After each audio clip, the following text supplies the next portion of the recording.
YouTube fan, what's going on? We back in the building.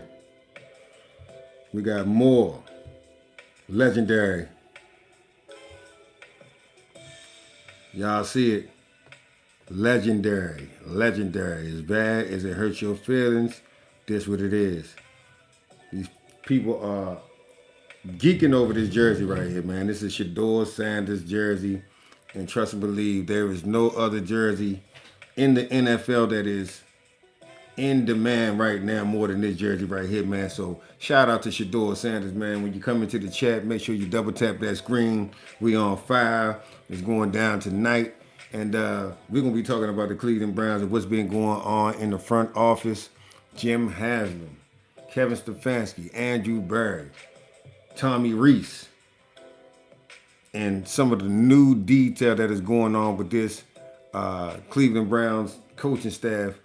Seems like Kevin Stefanski is going to go hell and high water before he gives up on his mission of sabotaging the one and only Shedeur Sanders, the heir of the throne of primetime Dillon Sanders.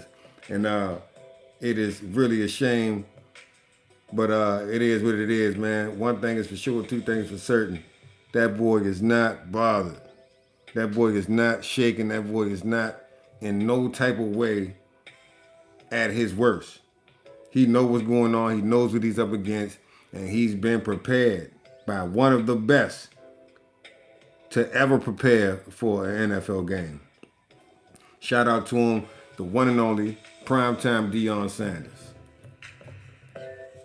That's right. And we are talking about his son, the heir to the throne of primetime Dillon Sanders. And if you think your little hocus pocus is going to stop and put a roadblock on his success and his climb in the NFL to stardom and fame as he was born to do, you got to be sadly mistaken if you think it's going down like that. Got to be out of your mind, man. You got to be sick in the head if you think that you can get Shedeur Sanders off his game like that. So tonight, man, we're going to be talking about a little bit about Jim Haslam and this guy Tommy Reese, who is going to be coming in. Kevin Stefanski has relinquished his duties as the play caller for the Cleveland Browns. So what does that tell you, folks? That tells you that shit just ain't right. As bad as they want everybody to think everything is honky-dory and the Cleveland Browns front office is in cohesion with each other, nah. That's not it. You got some people that want to get this shit cracking. Then you got other people who want to go with the status quo. But for sure, for certain, Jim Haslam is tired of the bullshit. Jim Haslam ain't got no more time to play around with Kevin Stefanski and Dillon Gabriel. You know what I'm saying? Again, you got Dillon Gabriel, who is a decent player. He was a runner-up for the Heisman Trophy, so he can't be that damn bad. But is he ready for NFL ball? Is he ready to play with the much more faster, much more tenacious, and much more speed-driven NFL players? I don't know. It doesn't seem like it. But let's talk about what's going on in the front office. Tommy Reese is now going to be doing the play calling. So somewhere in my mind, it makes me feel as though either Andrew Berry or Jim Haslam or both of them together as a joint effort came together and said, we got to stop Kevin Stefanski. Kevin Stefanski must be stopped. No ifs, ands, or buts about it. In my opinion, he is a rogue. He is a rogue coach. He's gone rogue, and I think he has had his own personal mission since this whole thing started. And Jim Haslam is pretty much collateral damage. He owns the team. He's the one who's the bottom line. He's the one who is gaining the revenue for the team. And what Stefanski is doing is not conducive to bringing revenue to a team like the Cleveland Browns. You already got a team who has never really seen any type of fame like they've seen The revenue around the facility is up because Shedeur Sanders is making that so. I need y'all to tap the screen when y'all come in. Um, Give me those likes so we can get this message out to a lot more people. Now, this guy Tommy Rees was a college coach, as well as he was the Cleveland Browns quarterback coach last year. So Tommy Rees is not oblivious to what's going on with the Cleveland Browns. At least if he's the quarterback coach and he is part of the offensive staff, then Tommy Rees might know a little bit about coaching, especially the system that they're in. Now, the system that Kevin Stefanski is running is some shit where they actually want the quarterback to have less liability. They want to take all the heat off of the quarterback, and they want the offense to run through other means, and the quarterback is just a small piece to the puzzle. Now, for me, I think that's okay, but I don't think that's championship football. I don't think that is. I don't think that right there is going to do anything. I think what you need to do is get the best play out of your quarterback as possible. Because if you're not going to get good play out of your quarterback, then you're probably not going to win a whole lot of games. And that would be defeating the purpose. Even though it seems to me that Kevin Stefanski may not be there to win games, maybe he's just there to shake up the status. Because it seems like that's all he's done. When I look in his face, I see a person that's disingenuous. I see a person that's on a mission to not let what you think become the truth. If you think Shedeur Sanders should be the QB1, his job is to come and get on the microphone and tell you how Shedeur is not ready.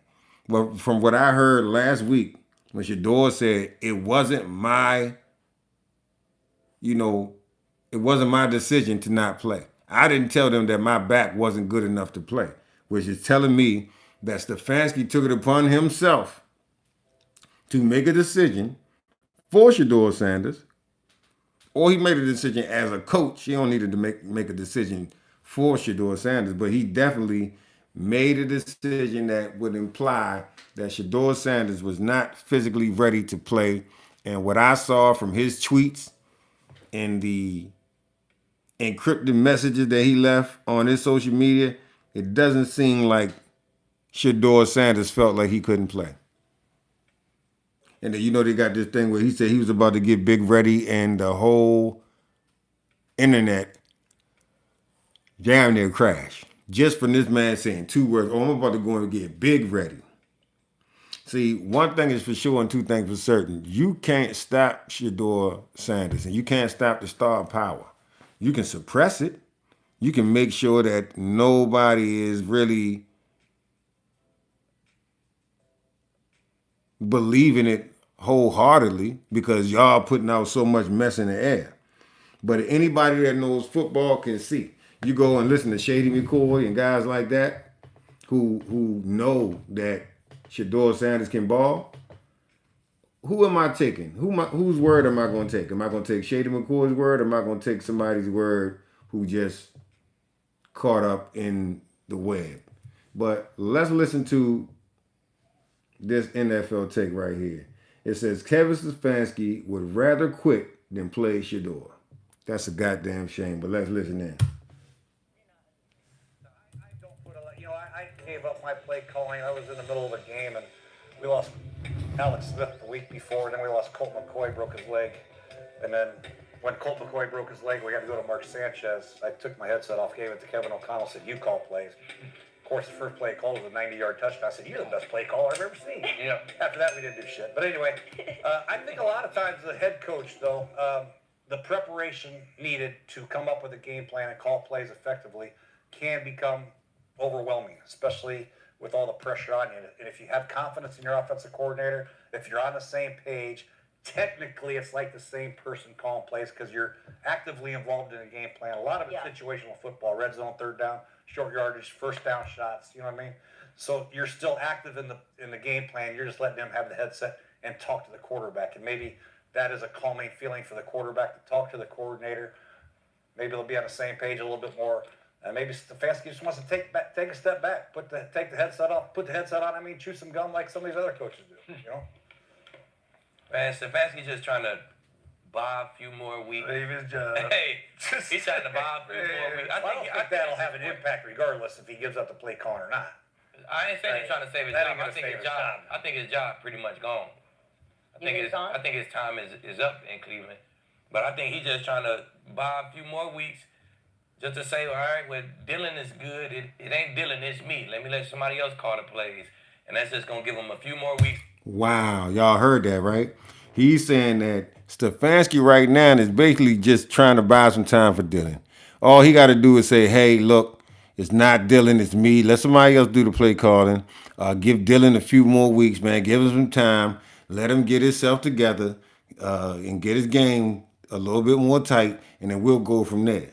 But what that is that's gaslighting in so many words. You want people to think that you're trying to get to the superstar shit, but really what you're trying to do is buy some time and waste more of the Cleveland Browns fans and the Cleveland Browns front office's time.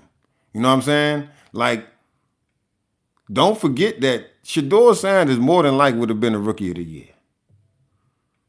But Shedeur Sanders is not the rookie of the year because you got this guy right here and you got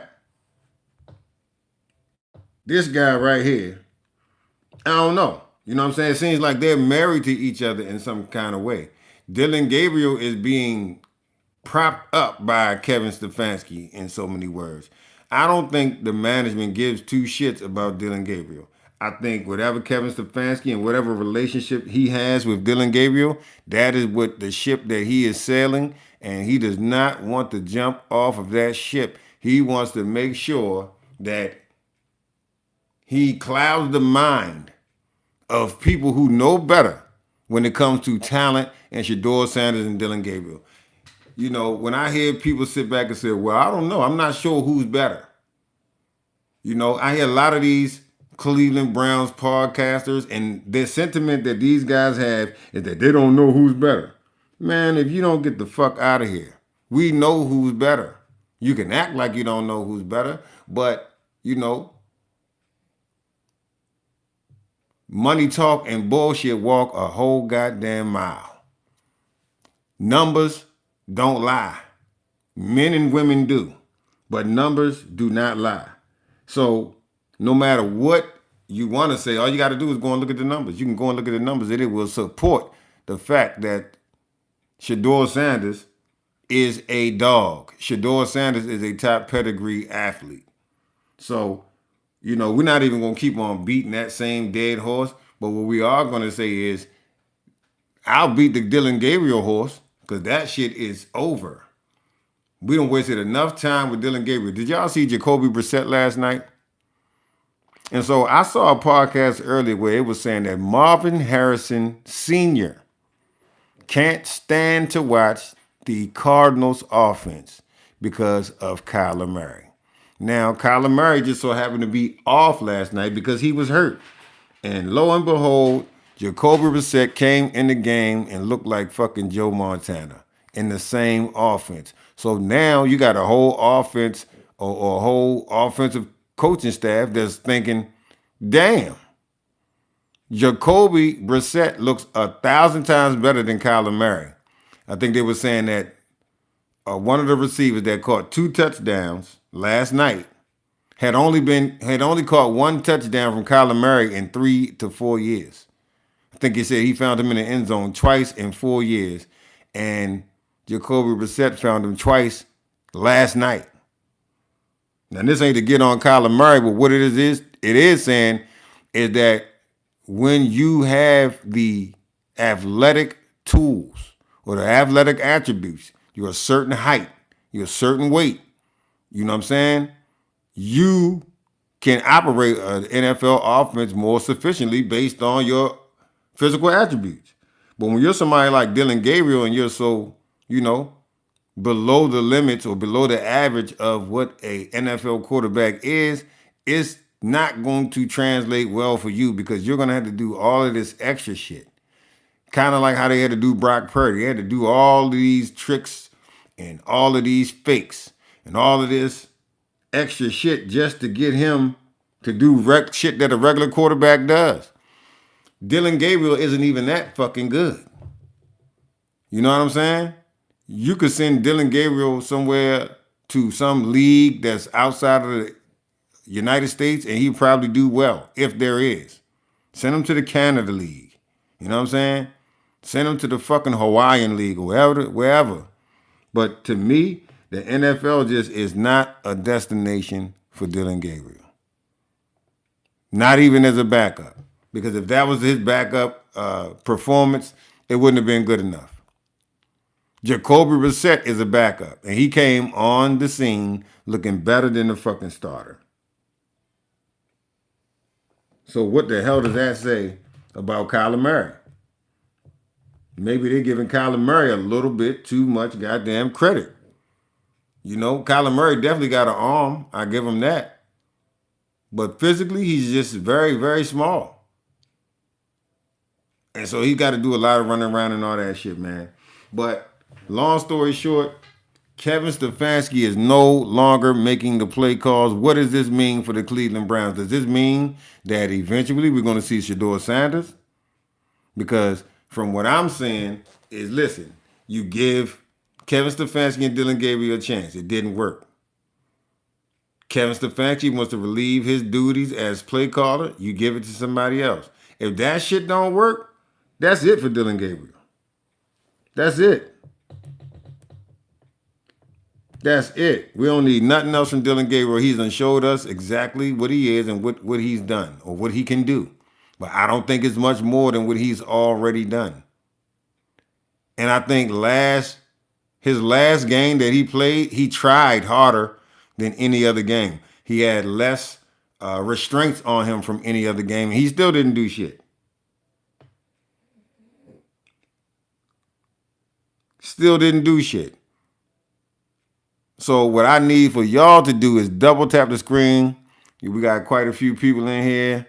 Let's get the likes to match up to the viewers. I would appreciate that. If you can. If you can't, hey, I understand. But if you can, hey, it will help out the channel a lot.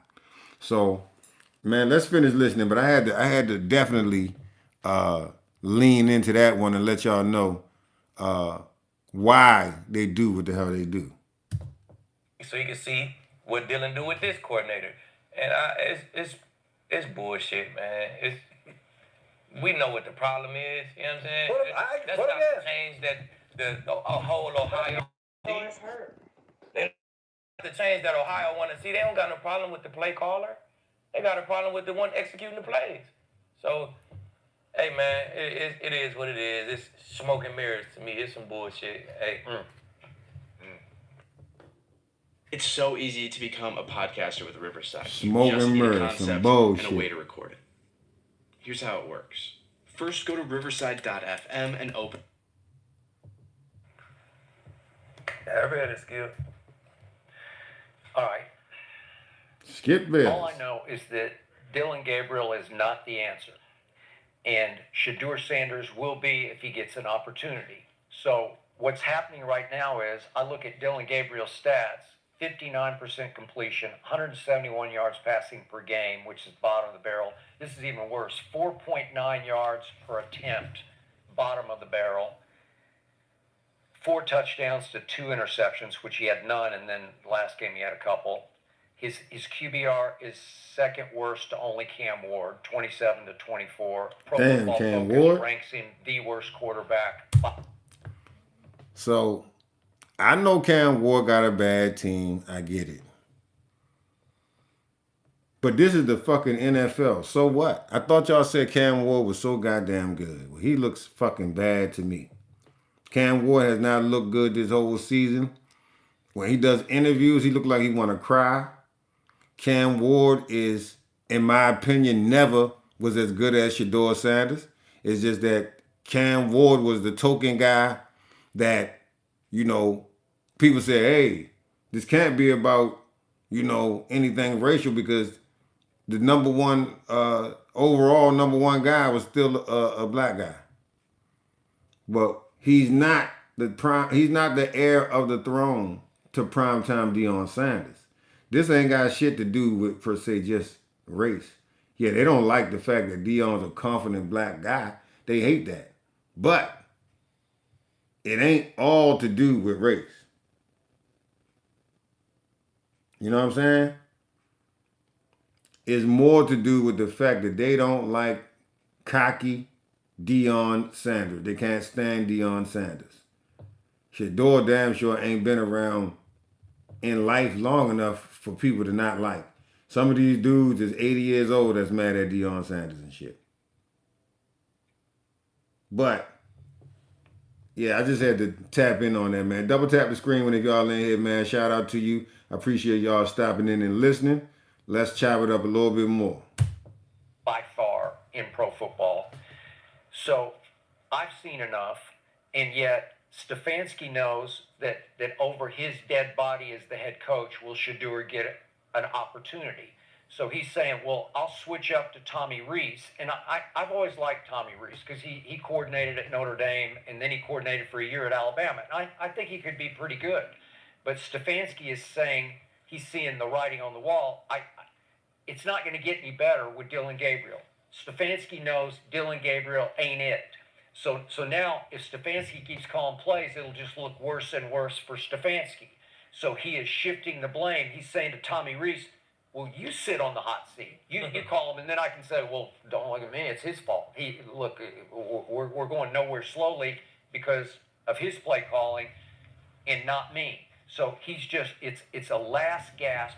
I agree with you. His time is up, and he probably knows it, but it's the second year he's shifted blame by saying, no, I'll let somebody. It was Ken Dorsey last year, and then Ken Dorsey got fired at the end. Hey, y'all, I need y'all to double tap the screen for me, please. This will be another shrewd move to save his job.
damn, all this fucking time I'm talking and the mic was off. Thank you.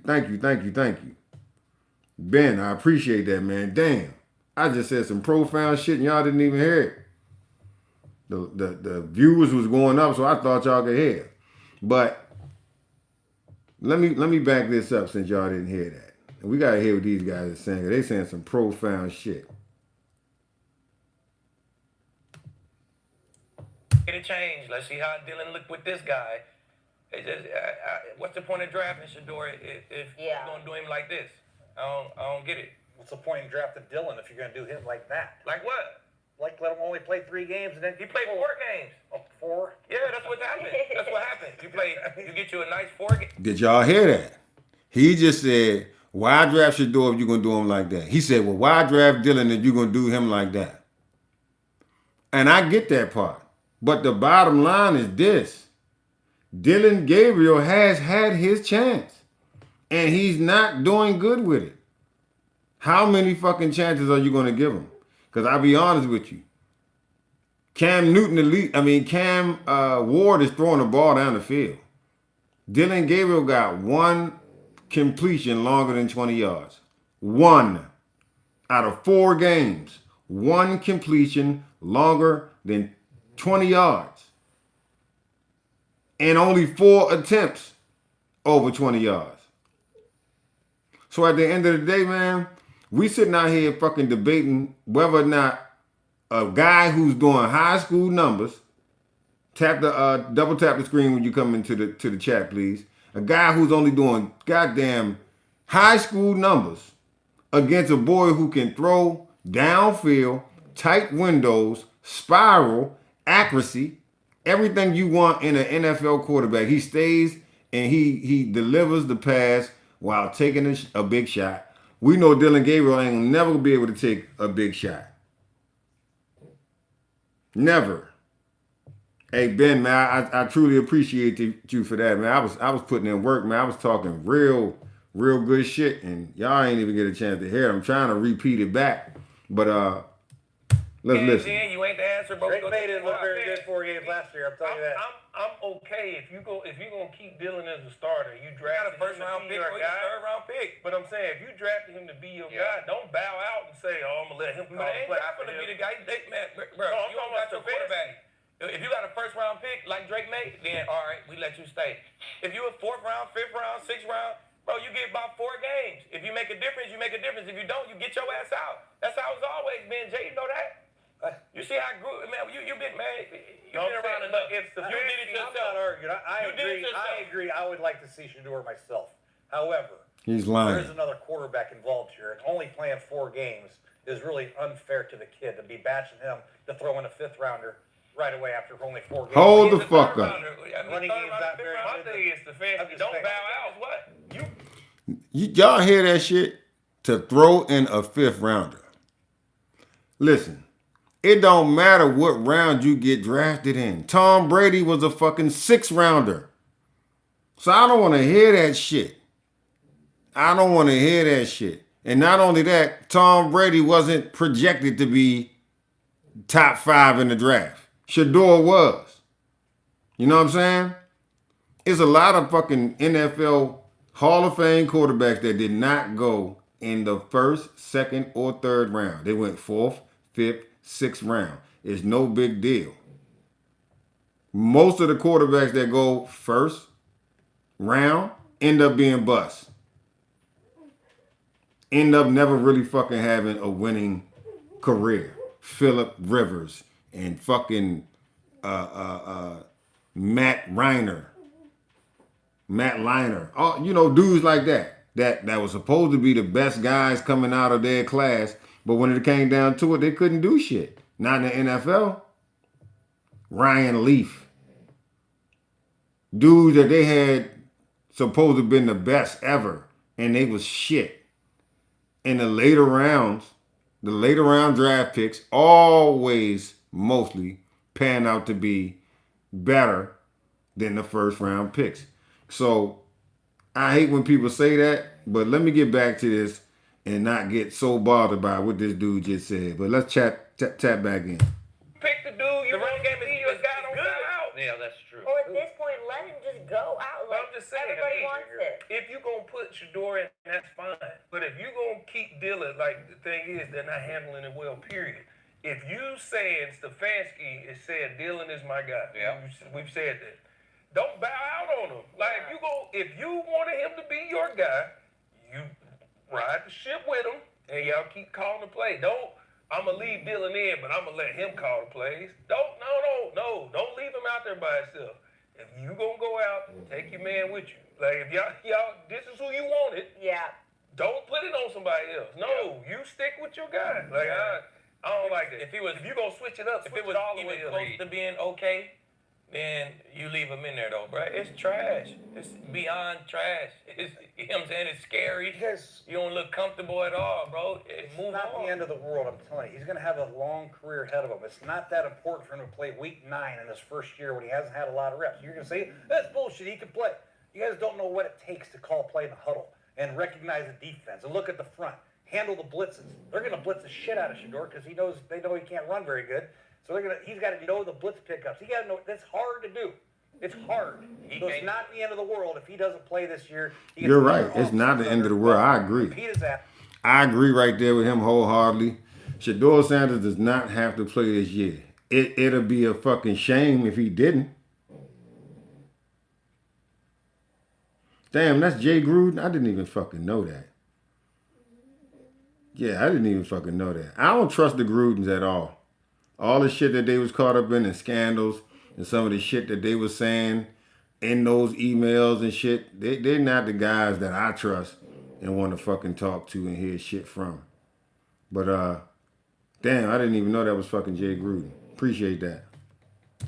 Pass off. Start next year. Everybody can talk about the greatness of Shedeur Sanders. It doesn't have to happen week 10. We won Rookie of the Year, man. He's been taking no reps throughout the year. So why not just leave Flacco in the whole year? Like everyone said, they want to look at I think it's smart what they did. They want to look at the third rounder. Give him some time. If he's not the guy, next year, we know we can go to Shedeur with an entire offseason and plan around him and make sure he gets the necessary reps. You guys don't understand out there how hard it is to play quarterback. I want to call your attention Oh, I like to you the fucking know shattering Jay changes Gruden. happening in our society that I know you're aware of. AI. Well, we see with Dillon Gabriel, he makes it look very fucking There's a lot of hard. quarterbacks out there. He makes it look extremely hard. I mean, there's a lot of people struggling right now at the quarter. If you look at the NFL right now, Cam Ward's having a hell of a time. It's hard as a rookie. That's why we talked about Jay. That's exceptional. But CJ and these guys, and even Bo. I mean, why is the treatment different though? If you first round pick, you do him like Cam Ward, bro. You go through his struggles. Peyton Manning, you let him go through his struggles.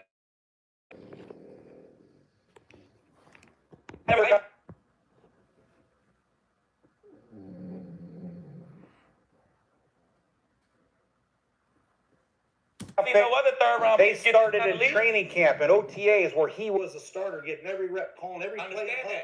But learning from his mistakes. I haven't seen another third round pick get this kind of leash. Usually it's, hey, I've been a part of it. Byron Leftwich, he was bad. We took him out. We went with throw the next quarterback in. As soon as he was bad, he get 4 games. Oh, it's bad. Let's get the next. He was gonna give us the spark. I'm not disagreeing with you. I'm not disagreeing with you. Dillon has not looked good. I agree with at all. I agree, but I'm just saying. So stop giving him all these fucking passes. Which I don't know Shedeur. I know all you guys do. I would not be that upset if they don't just throw him in the fire right now. I'd be like, just chill out this year. Let's see, finish the season. Make sure your back is healthy, whatever the hell he did, and then come in the offseason with the year under your belt. Hopefully they have the same offense because they have to change up. I hate to say it, but Jay Gruden is a little bit, I feel him on that. It's not a fucking big deal. Sometimes you just got to let the fire burn out, and then you can start fresh. I just think it's a real messy situation where Dillon Gabriel can't even fucking think. I guarantee you right now, Dillon Gabriel is not fucking sleep. Dillon Gabriel is landing in his fucking bed, breathing, sighing, very fucking heavy, counting motherfucking holes in the goddamn ceiling tiles. That boy ain't getting no sleep. He ain't feeling good. He probably ain't had no sex, nothing. Because he stressed the fuck out. It's a lot of goddamn stress to be up against star power as big as Shedeur Sanders. Period, point blank. Now, Tommy Reese, I don't know what the hell he's going to do for the equation, but I tell you one thing.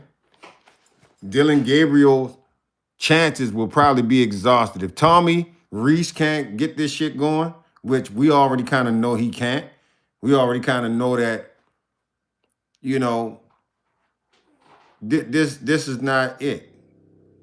When somebody look as bad as Dillon Gabriel, you can't just keep giving them chance after chance after chance after chance after chance. I could see Cam Ward or maybe, you know, some of these other guys that's having a little trouble, but they're not having the kind of trouble that Dillon Gabriel is having. And again, they don't have 12 sitting there behind them. So with when you got a player like 12 behind you, it's gonna be tough to breathe, man. It's gonna be, you can't make really no mistakes. But Jay Gruden said some real stuff, and I kind of agree with him.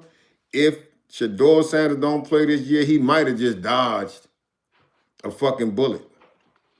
He might have dodged a bullet. Next year, maybe they can get some better, you know, personnel on the team, and they can put a more protective ring around him.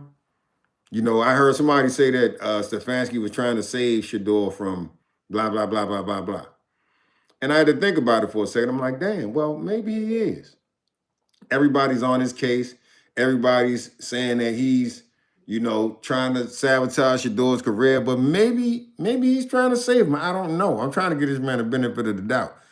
Folks, we got 36 people in the chat.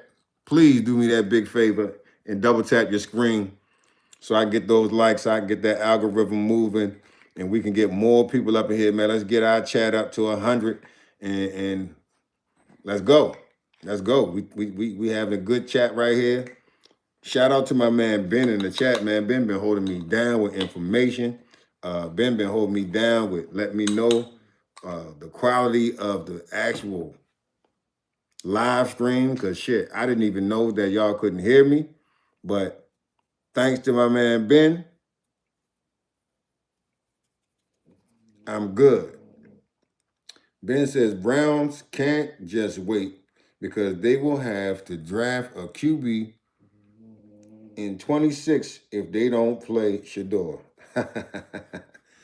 Hey, it could get sticky, Ben. It could get sticky. It's getting sticky. Sticky. It's getting sticky. Yeah. It's getting real sticky. If they don't figure this shit out, you know what I'm saying? The last thing you want, as Jim has them, is to be going into a brand new stadium that don't nobody want to come to. That's what danger that Cleveland Browns is in right now. If they don't make the right decision with this 12 thing and at least declare him as the future, you ain't got to play him right now, but you got to declare him as the future. If you're not going to declare him as the future and his feet get to wandering in the offseason or people start checking for him, this will be the biggest mistake that the Cleveland Browns have ever made. And they've made a lot of goddamn mistakes. They've made a lot of fuck-ups, and they have had a lot of mishaps and shortcomings.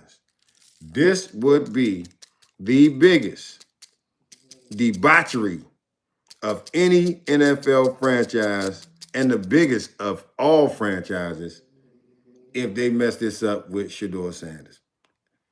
Like I said, I don't give a shit. They're not my team. I ain't never in my life gave a shit about the Cleveland Browns this much. I've never followed the Cleveland Browns. I've never taken hours out of my day to live stream about a team that is not my team. So shout out to 12 and his star power, because that shit even affected me to a point where I said, man, listen, this shit, it's so many people commenting on in these chats on Facebook, Instagram, Twitter, that I'm like, damn, I could probably start a whole fucking channel just off the back of 12.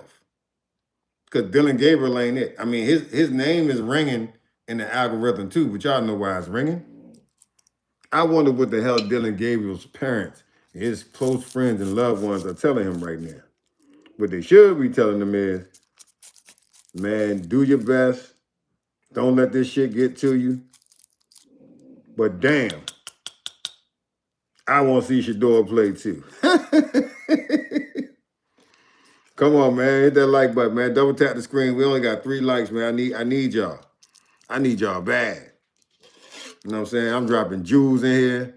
Let's talk about it. Offenses, that's a pain in the ass. And then he hit the ground running next year and have a hell of a year. I'm good with Stefanski sticking with Gabriel as long as you stick with him as well. You sticking with Gabriel as the guy and then saying put that on somebody else, yeah, I don't like that. Like, I'm good with Shedeur not playing because it gives you a year under your belt. We've seen first rounders don't play their rookie year. Give him a year under his belt. Let him learn. Let him watch all the mistakes that dude is making, that other guy made, and he's got the pedigree to be a starter in better like that, man. I mean, he got the pedigree to be a starter in this league. I could sit on the bench and watch this DB fuck up as many times. Oh, yeah. Oh, I know what he did. He should have been thinking post. Oh, cover 4. He should have been doing it. It don't matter.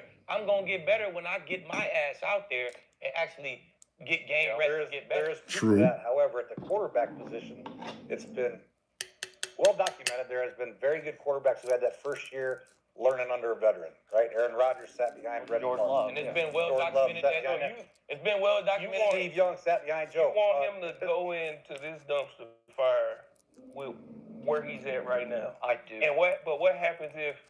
What happens? Who cares? This is all if he's not. I mean, we want to see him be successful. We want to see him with a good defense and a good run game. But there it is. Right there. And the bar's already on the floor. That's what I'm saying. The bar's on the floor. He could do a little better. If he's not successful, then what?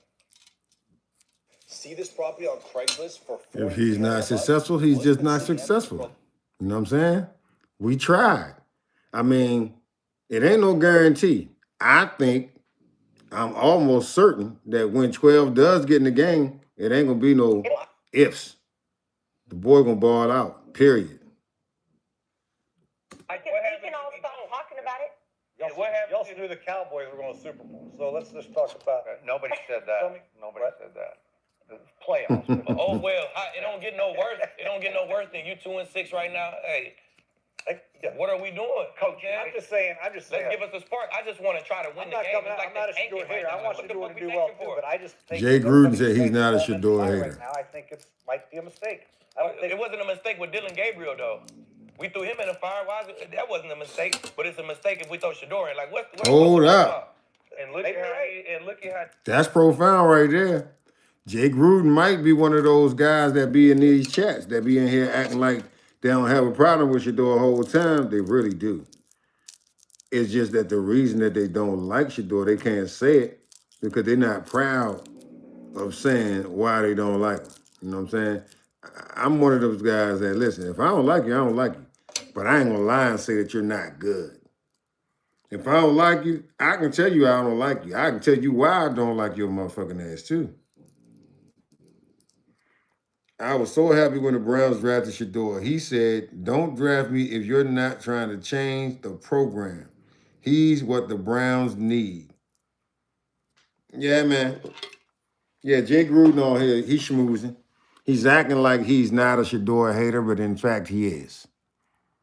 Or maybe even if he's not a Shedeur hater, he's a guy who doesn't want to see Shedeur play. He's a guy who watched him in Colorado extensively. I'm sure everybody was watching that shit. It was must-see TV. But if you ask them, they'll say they're not sure how good he is. Where the fuck they do that at? Anybody else you've seen play and you've seen the stats, you know that they can play based on the stats. Even if you didn't see him play. We don't have to see physically for somebody to play to know that they're fucking good. Their stats can tell you that alone. But for some reason, certain people just don't see it. And I believe that they're being disingenuous when they say shit like that. I don't think that Jay Gruden is being honest when he says he's not sure. But I will give him the benefit of the doubt and say that, yeah, there's nothing wrong with saving your rookie for the next year. It ain't. What's wrong is that you got a high school quarterback playing in front of him. So like my man just said, y'all didn't mind taking a chance on Dillon Gabriel, but you have concern about taking a chance on Shedeur Sanders. Let's get back to it. Hold in there. Trash. All right, so what is it? Shit, move on to the next guy. The pro, we not putting no trash on these boys, bro. We grown once you enter it. You're right. He could be in on a collusion. Thousand guys, ain't no fucking Pampers and no. Just treat him this nigga. Fuck that. Quarterback's different, man. Fuck that, bro. What is that? If you throw him in and he's successful, then what? Quarterback is different than playing corner. Well, we all saw but you act like I just different. Like I got blinders on or something. I see I'll tell you, quarterbacks do it too. I'll come give you a play sheet tomorrow. You learn it in one day. I don't need to learn it. I don't need to learn that shit. And make sure you get the mic points right. If and if the throw safety him in, rolls down, if make we sure you throw change him, the if I came in the league as a quarterback, whether I'm a rookie or a second year. Jay Gruden in on the bullshit, y'all. And I hate to say it, but this is kind of, when you go and look at all of the NFL coaches and all of the NFL, it's only like a few analysts who are not glued to the overall corporate machine of the NFL. Those people will tell you the truth. But anybody who's in, anybody who's in with the NFL, they're going to do exactly what Jay Gruden is doing. And what they're doing is being passive aggressive. They're acting like they don't have a problem with Shedeur. But if you listen to all the talking points, it's like they're dismissing him and trying to act like he's done nothing to deserve to start. You go with the third round guy. Third round is not a decisive pick. It's not like this is our fucking man. We're not going with nobody else no matter what. Third round is third round. It's fucking 2 rounds before fifth round. It ain't first and it ain't second. Second ain't first. First round is really what counts. Everything else is just trying to fill the fucking rosters.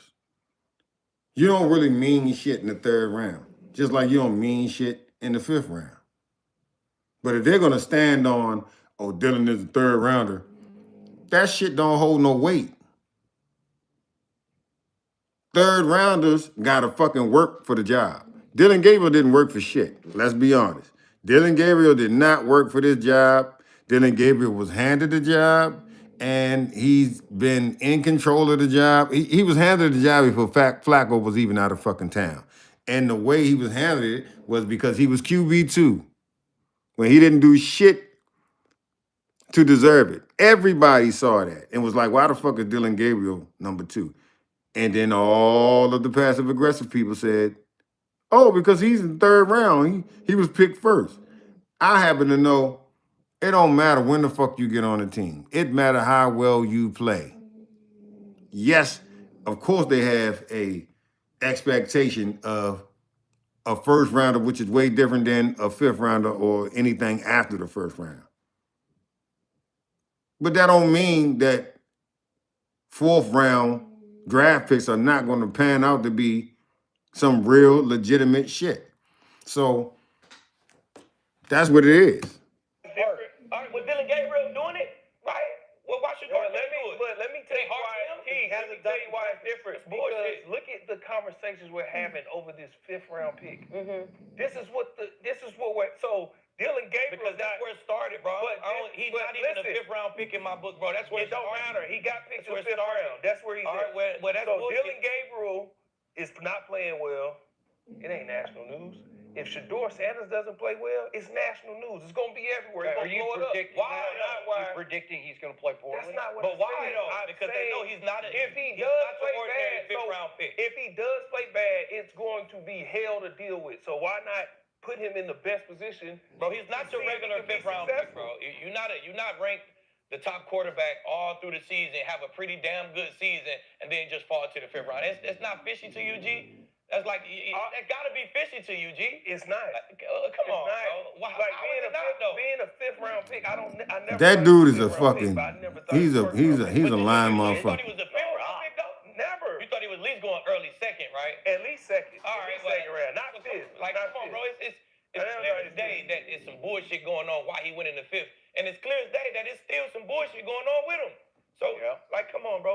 What we doing here, man? Yeah. So, Coach, I completely Yeah, appreciate dude what trying to you be say about politically playing correct, but he quarterback. know he It's the on some hardest position bullshit. to play in any sport, especially at this level. But this kid is special, and he just has a feel for playing a position. And you've seen young quarterbacks, Jaden Daniels, who just had a feel for how to play the position. Maybe he runs too much. Maybe he'll figure that part out. But it worked last year at the highest level. And if Shedeur gets the opportunity, he'll just make it work. Despite all the things you say, they'll blitz the hell out of him. This is going to happen. It's going to be going so fast, he'll slow it down in his head because he's played that position his whole life to be this. His father raised him that way. And you said he doesn't run well. He's underrated with his legs. He doesn't have Deion's legs, obviously, but he can hurt you with his legs because they call plays for him at Colorado. They call quarterback draws. They call some read option, some zone read. So I just think if you give him a chance with that run game and this defense, it'll start to pop. And if he had been the starter from day one, I guarantee you Cleveland would be the talk of the league right now. Yep. They would be, because they would have won some games that you didn't expect them to win. They would be the surprise team of the National Football League. Okay, so my question is, you believe that you're putting him in an offense where the head coach and coordinator don't even believe in what he calls it. That's he put that's it the on problem. somebody else. Yeah. You wouldn't rather him start fresh with an offense that Hell he no. can work through this entire time and start his NFL career like that? Nope, Instead of that getting can't thrown start in there? fresh. Russell Wilson ain't Instead start of fresh. getting thrown in Purdy there? ain't start fresh. Why are we talking about Quinn Ewers? He went to Texas, won a shit ton of games. He's a backup. Nobody calling about Quinn Ewers. How about Will Howard won a national championship at Ohio State, went in the 7th round? Nobody's crying about him. Because He's they not weren't starting. projected first-round picks. What? They weren't projected first. They won national championships, won more games than anybody in the history of football at their school. Well, they weren't Nobody projected crying about first-round Will picks. Howard. I think you should be. I mean, the projection. Jay Gruden in on the bullshit.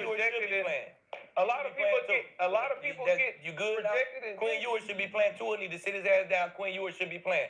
But matter of fact, Tua, the offense is, man.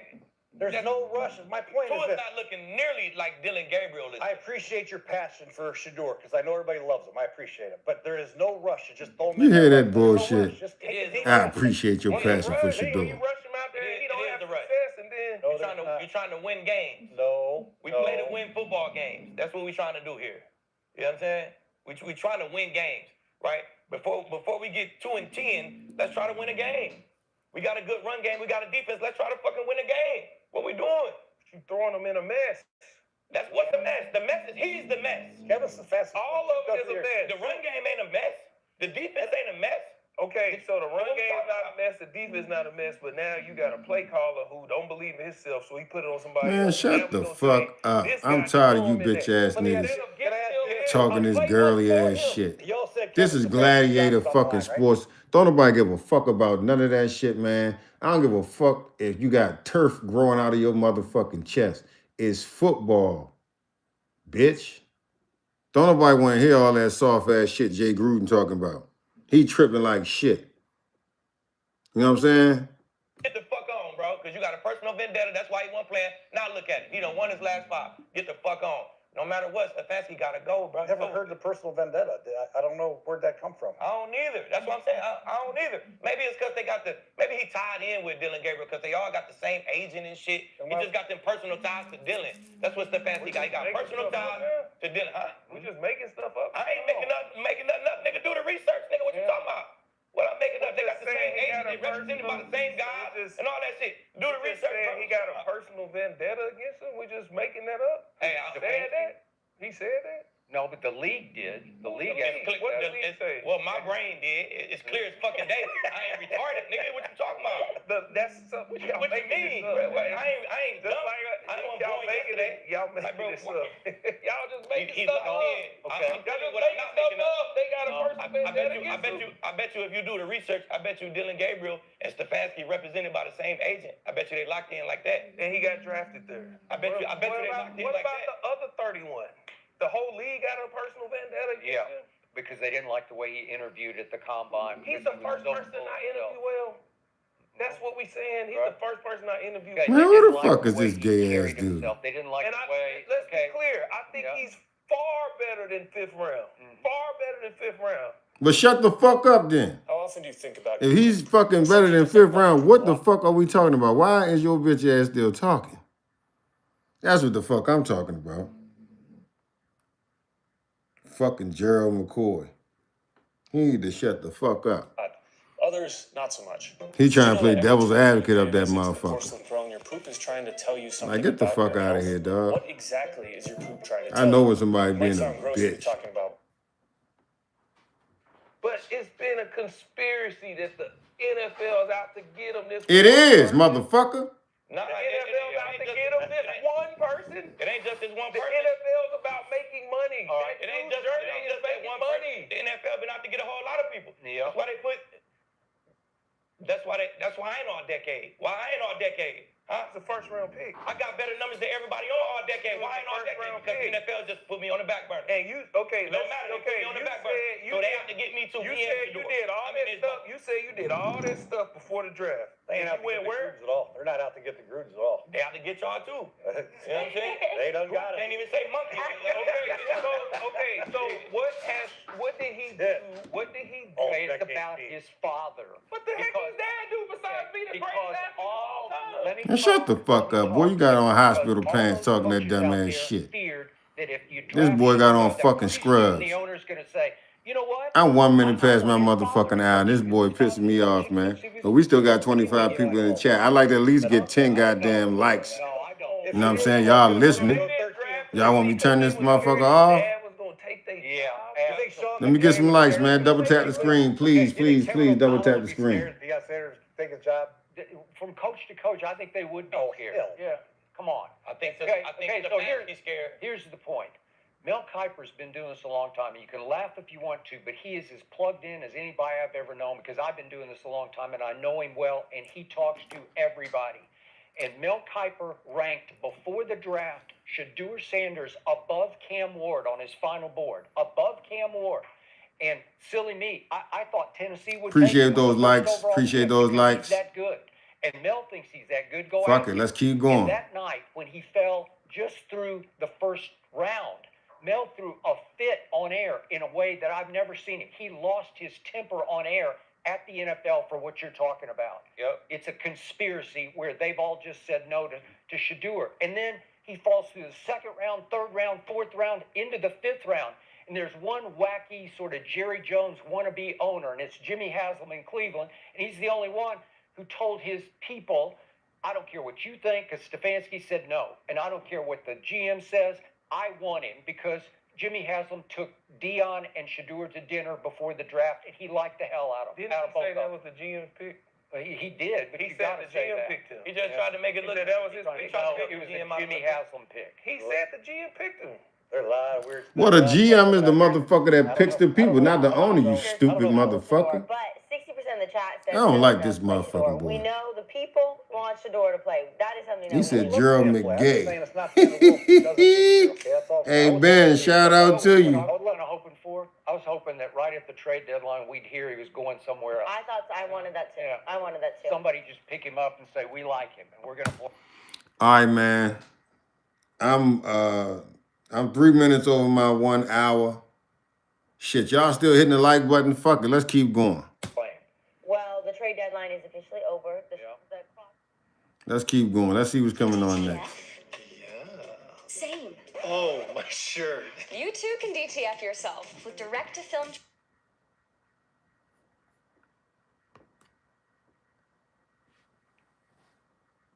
Fuck it. We got people in the chat still. Double tap that screen, man. Let's run them likes up. Watching college football, so let's talk about it. So, started off talking about FSU, of course, my man Deion Sanders and Coach Prime, right? And as those videos started going, I found yourself, and it's kind of how we're gonna get to Shedeur. You find yourself kind of not defending, but kind of trying to dispel some myths that a lot of people try to have around the Sanders name and stuff like that. So that kind of became my hallmark, but I don't want to leave out, because I also covered a lot of NIL things and kind of how Deion Sanders was not just somebody who used the transfer portal, but I wanted to make sure y'all remember he also puts a lot of positive advocacy for these young gentlemen, right? As he just did recently, he was the only person in America. Double tap that screen, folks. Was that special practice for his guys before they transferred, right? Yeah. So, everybody wants to, call Deion this crazy flash and pizzazz type coach, but I saw somebody who was a classic style coach, trying to be having a modern approach to what he's doing, to best connect with those people. So, and I think the big thing, right, how we get to Shedeur content, how do we get here? It was the draft, I was making draft content, again, college guy, I was following my LeJontes, I was following all my guys, I was following Shedeur and Cam Ward, all these players that I really liked and compared them to Jackson Dart. And I think you, including, I think anybody who watches football, when that draft slide happened, it was like, I'm talking, I don't have this much, there was a pit in my stomach seeing this man go to second day, third day. And it wasn't, look, if you went second round, look, the haters can have a fun time. He's not a first round quarterback. But I think it got to a point where even people who weren't fond of Shedeur and whatever, they're like, what's going on? Like, it just didn't add up. So that gave me a little bit of a passion to, okay, well, I got to double down and follow this every step. Is it true that Shedeur was in there, blasting his music, wearing chains and throwing the wrist up? Like, it can't be. It can't be. So I just wanted to do my best, to see, like, because in the NFL, and you've been watching, I've been watching, the truth's going to come out. The Right. truth will reveal itself. So I just wanted to be there to document, the great things he was doing in Cleveland, the extra work he was putting in Cleveland, the fact that every single time somebody said this about Shedeur said, hey, God's timing, I'm working on me, I'm taking my time. So even the biggest Shedeur fan or Shedeur hater, it really, that's just all outside noise. Because when I give you those receipts and those things, look, this is what Shedeur said. He says he's ready to go.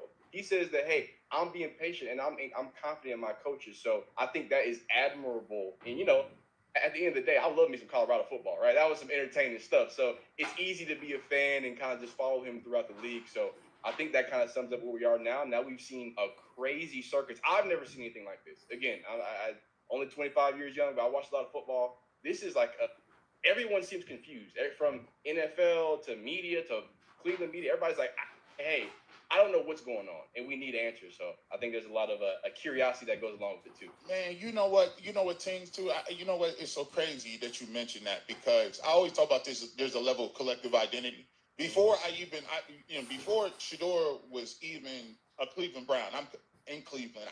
I never thought we had an opportunity to get him. First and foremost, like, we watched. My dad went to a HBCU, and he went to Central State University here in Ohio. And so we watched Jackson State games. Like, we watched all the Jackson State games, right? Going back to TV, like, I was like, one of the first dudes watching reality. I mean, I remember watching him on OWN, running around like Deion Sanders and Shiloh and all of them, like on a reality show. So by the time he got to Colorado, we was already watching. Like, we was already watching. We staying up late. I'm in Ohio. We 10 a.m. 10 p.m. We up there watching. We watched the Baylor games. We watched the games where we all in one unison did not like Dan Lanning one bit. Like when Dan Lanning was popping off, we was like, oh, no. We don't like this dude, man. Yeah. So we all watched him. And the crazy part about it is, it was like, once you was watching it all started with it kind of started with his dad. And it's like, for me, I come from a different generation where prime time is prime time, bro. Like, I don't know if you're like, I'm 43, but prime time was the deal. Like, prime time made you want to wear 21. He was the reason you had the gloves and the Newmans and the Nike shoes and a long side. He was the deal. So when he got to a point where he was bringing that level and doing some things with NIL, I was super excited, because I was like, finally, somebody is coming to relate themselves. And what I didn't get was, Coach Prime is a disciplinarian. And I'm like, where Prime don't play no games. I don't understand why they trying to make it like it was like, oh, they're running some sort of undisciplined program. And and I think at that point in time, things, I was just like, yep, this narrative is getting out of control. Yeah. My daughter is being treated for leukemia. It hit me hard. It did. Being a girl dad They really just melted my heart. It changes everything. You feel hopeless at that moment. Having a child with cancer is heartbreaking. We were scared to death. And we knew that we were coming to the best place that we could possibly come to. And we were still scared to death. You can join the battle to save lives by supporting St. Jude Children's Research Hospital. Families never receive a bill from St. Jude for treatment, travel, housing, or food, so they can focus on helping their child live. Childhood cancer, there's no escaping it. But St. Jude is doing the work, continually researching towards cures, giving more than just my child a chance at life. I think I'm very happy that you pointed those things out, and I always double down on this. No matter how far I go into Double tap that screen, y'all. Or Colorado or Shedeur content, I double down whenever I say, hey, remember, and it's especially somebody who wasn't as attached to HBCUs as an African American young man and still learning about it. That was my entrance to HBCUs. So I through my collegiate years, I grew a newfound like appreciation for those things because Coach Prime's over there coaching. Oh, Travis is going crazy. Like, you know, I'm not gonna dox myself too crazy, but Travis Hunter went to school up the road for where I went to school and when I played college football. So it was like, oh, I mess with him. I mess with Travis Hunter, and I mess with Dillon Sanders, and I mess. So it was a lot of things, and then you learn more about HBCUs, you gain more value there, and so I think that's great. But not to stand too much on that. I think when you say narrative, the thing that my audience it's like the thing I always go back to. It was the post-game Nebraska interview, and again, I've beaten my audience to death about it, but that was when I was like, yeah, there's a real concerted effort to try to maximize clicks in any negative way, right? I know if it bleeds, it leads. That's the old adage in news, but I remember they took him out of context and tried to say he threw his offensive line under the bus and all this other craziness. And like, I remember I made videos, and it wasn't a big video. It was before I started. I had like maybe 10K. That's not small, but still small than what it was. And I watched that video, and I just feel like it should have been a lot more viral. I'm like, I watched the full thing, and everybody is painting it as he's throwing teammates under the bus. And what I think some people don't realize is, my little video that got 2,000 views of me proving it, here it is. It doesn't matter because people have already seen the clip, they've seen the headline, and in their head, it's locked and ingrained. Shedeur's a nepo baby, awful, terrible. He throws his teammates on the bus. They won't watch the 15-minute interview of him at BYU at the bowl game, telling the media to ask all his other teammates questions. That won't go viral. But the out of clip context thing, that's the thing I definitely see what you're coming from. Yeah, it's a bit of a firestorm when it comes to. I didn't understand it then, and then it kind of got. I realized the way the concerted effort was the way that the media. Me being in the media, and I've been doing this. I don't know. I've been on YouTube for 10, 12 years. I've started working in the radio in 2012. So it was like me understanding and some of the content I did. I love the fact that you said about NIL. I was talking about NIL back when, there was an opportunity for people to get paid, and they told us, hey, books and tuition is all you get. Like I played college football, and I remember going to bed like, man, I wish I had a pizza right now. And then you go to a school where you see other kids that, they come from wealthy backgrounds. I remember going to school and getting Pell Grant and getting Pell Grant, sending Pell Grant back to my mom's and my dad because you see what I'm saying? Like I had never seen $1,200. I was like, yo, I was sending money back to my mom them. So for me, I was always passionate about certain things, but what got me was it took me aback because when they drafted Shedeur Sanders, it just seemed like in the city and by the media, it was this level of, guys, you do know we drafted him. We drafted, the Browns drafted him. He's on the team. He's one of us. Why is there this concerted effort to keep regurgitating that where we took him or why he fell or how he fell or what it means? Is he really that good? Is his father? It was all these things that I was sitting here thinking like, God, damn, the dude was from where my perspective was, I told people a week before I would take him at number 2 overall. Number 2. So if you got him at number 2 overall, if I was willing to take him based on the skill set, why would I not want him in the 5th round? And it spiraled because it seemed to be people took it and ran based on what they had heard. Yeah, going back to that, like that time, and I think it's so interesting because again, during that time, I was going through a transition. I'm still talking Double about tap Colorado that. Double tap that screen, y'all. Other college NIL Hit stuff. that like button. So I'm outside looking at your content. Hey, my man, Selmore, he goes, Yeah. he's great. But looking at your content and looking at the reaction and seeing some of the people and shout out to I think the Dogs podcast too. They've always been fair. My man, I shout him out, Daniel. I don't know how to say his last name. It's like Oye. I don't want to butcher his name. Oyefusi? Oyefusi, yes. Yeah, okay, yep. He was there when Shedeur was out there. But regardless, Shout out to the Cleveland media, man. The ones that keep it real. About it almost felt like you said, they were some people just well, that's what people are saying. Let's double down and get this content out because something I'm going a little too forward, but something I always talk about is whenever Shedeur finally gets to talk to the media and somebody is on a hot mic said, hey, I don't know how you don't like that guy, right? And I'll bring that back to that where I think Shedeur, I liken him to. Shout out to everybody that hit the like. Double tap that screen. There we go. There we go.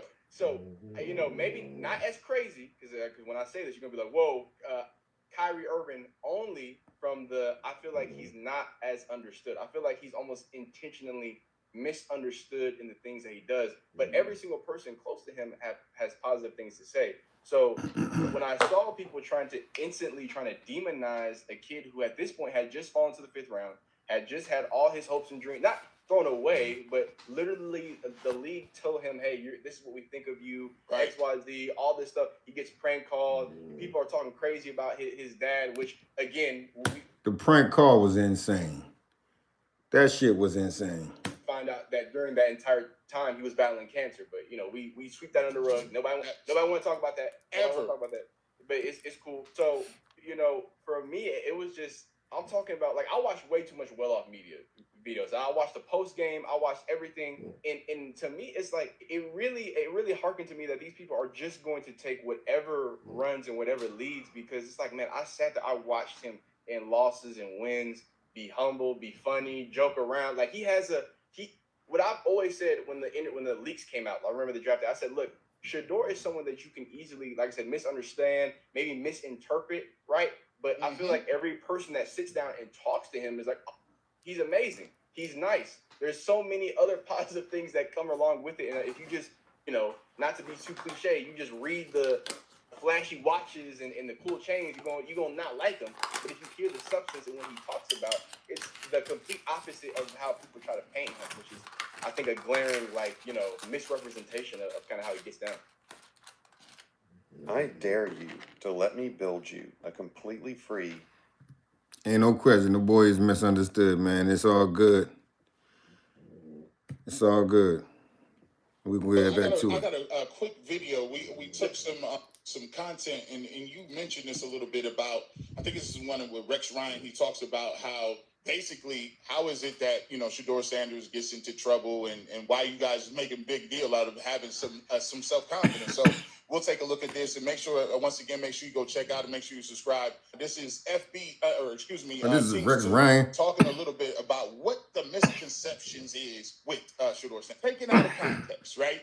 You talked about how he's lighthearted, kind-hearted, he's just a regular dude having fun. This is a compilation of you talking about why everything we got to be so serious that we making for what Shedeur Sanders. And I also see him kind of light up, and then on top of that, they always joking the media loves to paint it as is life or death with the Sanders fans or Sanders family all the time. I promise you, it's not that deep. They don't take it that deep. They making you a distraction, bro. Come on, bro. And I think it's cool because you kind of got the same playful attitude with it. On, bro. What do you mean it's a distraction? He's smiling. I think that, and this is, a bigger take on I think we oversimplify and maybe don't make it as big of a deal. The fact that Deion got to coach his brothers or coach his sons while his other son was documenting every moment, right? And to see in that specific video, to see Shedeur light up. Hold up, y'all.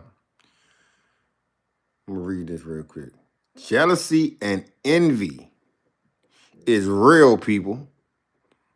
No, I'm sorry. Jealousy and envy is real. People hate just because of the wealth. They don't understand that Deion Sanders has never treated his kids as spoiled brats. He made them work for everything, and that's no bullshit. That's one of the things I always say when I go live, man. Deion Sanders is not just a good fucking football coach. You know why Deion Sanders is a good football coach? Because he's a great fucking father. If you listen to the things that he told Shedeur Sanders, it's documented. You know what I'm saying? Like Deion Sanders, they documented damn near their whole life. Everything they did is on tape. Some of the questions that Shedeur Sanders asked his father as a kid, it's all on film. And so you got to understand this. And I'm sure that this is one of the things that people are envious over as well. How much he loves his kids, how much love he shows his kids, how he shows the world how to raise a man, how he showed that same love to Travis Hunter when his father was nowhere around, and the love and admiration that he showed for a kid that was getting drafted #1, while his kid was getting fucking shunned and pushed to the fucking 5th round. He had to sweep that shit to the side and love the kid that's not even his that needed the support from a father figure or a father when his wasn't around. You know what I'm saying? So that's one of the biggest things that, y'all talk about sports and everybody gets all into the whole big thing about draft picks and where people going and how much money they make, but can nothing trump being a fucking great father to your kids. There's nothing that can replace that. No amount of money can, you know what I'm saying, can help that.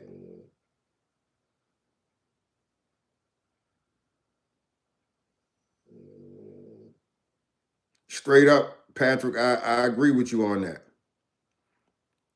Joe, what's cracking? You back in the building, Joe? Jay McCarthy. Yeah, man, but people forget that Deion Sanders is a great father. And there's nothing. Some people might be right on his ass as far as being a good coach. But a lot of motherfuckers ain't gonna never be as good as a dad as he is. You see what I'm saying? And I value that aspect of Deion Sanders way more than I value, his coaching abilities or his abilities on the football field, how fucking fast he could run. That man is a stand-up guy when it comes to being a father. You know what I'm saying? I don't know who his father was, but he had to be a great mom. He had to be a great man to raise a man like Deion Sanders. And I guarantee you this: if it wasn't his father, it was somebody who played the role as a father and did a good damn job. So back to the business. To see him be so happy to show that it's like, and I was telling this to my fiance, I was like, we're just talking in the car. I'm like, man, some of these players, like, it is just great to see them happy and enjoy what they do. And in contrast, to see Shedeur with all this scrutiny, all these things around, oh my God, he's this, he's that, he doesn't do this, they're saying this, why isn't he starting? And he's just joking and smiling and laughing like that. That is a great testament to the man that has been built by Deion, right? To the teachings of his father. Hey, it's gonna be all right. Like I've had harder moments, I've had higher criticisms. This is gonna be another day, so let's just keep smiling. Let's enjoy the family, the way he's around Coach Prime, the way he's around his brothers. Like that bond right there. It don't matter if Shedeur don't throw another pass in the NFL, that is a win. Exactly. That connection. That's what I was just touching on. The way they show support. Shiloh's out there. What's it called? Bucky's out there. Like that is it's a different level of win that I just enjoy, and it's easy to act like the sky's falling when great things like that are happening. Ding, ding, ding. Boy, listen, I'm going to say it, man. Look, when I was 25, I'm going to keep it real. This is why I like you. When I was 25, I was in a club somewhere doing God knows what. Like, I'm just tell you. Nothing wrong with that now. But I'm saying, you listen. But the level of wisdom that you are articulating is refreshing, because you're saying something, and this is why it's important to get these young folks up on here, because they don't understand that the game is different. The way they judging y'all is different type of time nowadays, right now. And I think what you're seeing, a lot of the pushback that you see in the industry is, y'all up next. You understand the way. When I came up, you had to go through hoops, steps, crawl, walk, intern for a whole year. You intern for a whole year for free. You drive different places. Then they say, okay, well, we might give you a little part-time something. But now you got people that know and understand the technology, understand the pace of things, understand the game, and you are genuine enough that you can emote, and people mess with you. People really see that you're a genuine dude. And so what happens is, nowadays, if you legacy media, if you just did right now, you got to be a little scared. Because right now, when you got 36,000, and people don't understand that, 36,000 at 25 is different, because now he already got the mind and the wherewithal to do it. Now the content is hitting. Nowadays, this is the new wave. This is the Wild Wild West over here. So you see a lot of people that's kind of, I hate to say it, they're a little bitter, because when I grew up, it was the ESPNs and the Fox Sports and. Yeah, Joe, that ain't saying a lot.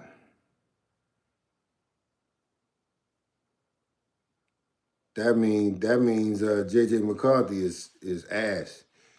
But you do know that Dillon Gabriel is the 30 how many teams is it? 36 or 34?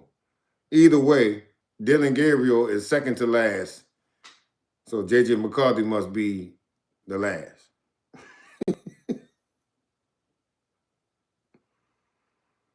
Either way, they're 33rd and 34th in the league. I know Dillon Gabriel is 33rd out of 34. So that means JJ McCarthy could only be 34. I wouldn't beat that drum too tough.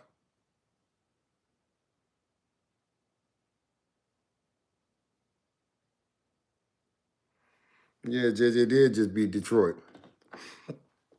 So I don't know. Because JJ don't have Shedeur Sanders behind him. And really, he not behind him. That's just where the fuck they placed him.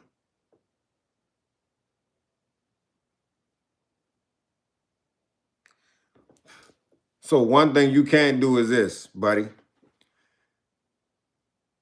You can't even equate JJ McCarthy. Because you know why? If JJ McCarthy was on the same team with Shedeur Sanders, we'd know about him. We'd be talking about him a lot more, and we wouldn't know who the fuck Dillon Gabriel is. Right now, I know who Dillon Gabriel is, and I don't know who the fuck JJ McCarthy is.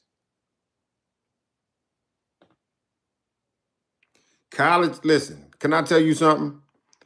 Go look at Joe Montana's college record. That motherfucker wasn't even 500. Go look at Dan Marino's college record. Go and look at Peyton Manning's fucking college record. Go and look at Kurt Warner's college record. Tom Brady's college record. The college record don't got a motherfucking thing to do with how you gonna play and what you're going to contribute to the NFL. If you could stand up and throw in the fucking pocket, if you could read defenses, shit like that, that's the things that they value in the NFL. Not whether or not you was fucking up for the Heisman Trophy. The Heisman Trophy is a fucking college award. You can't be recognized in the NFL for the Heisman Trophy.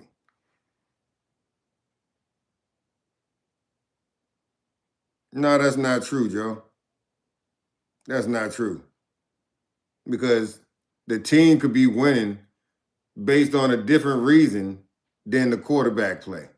Just because you win in college don't mean shit. Nah, Joe, it don't mean shit. But anyway, back to what we were talking about. Deion Sanders, Shedeur Sanders are football royalty.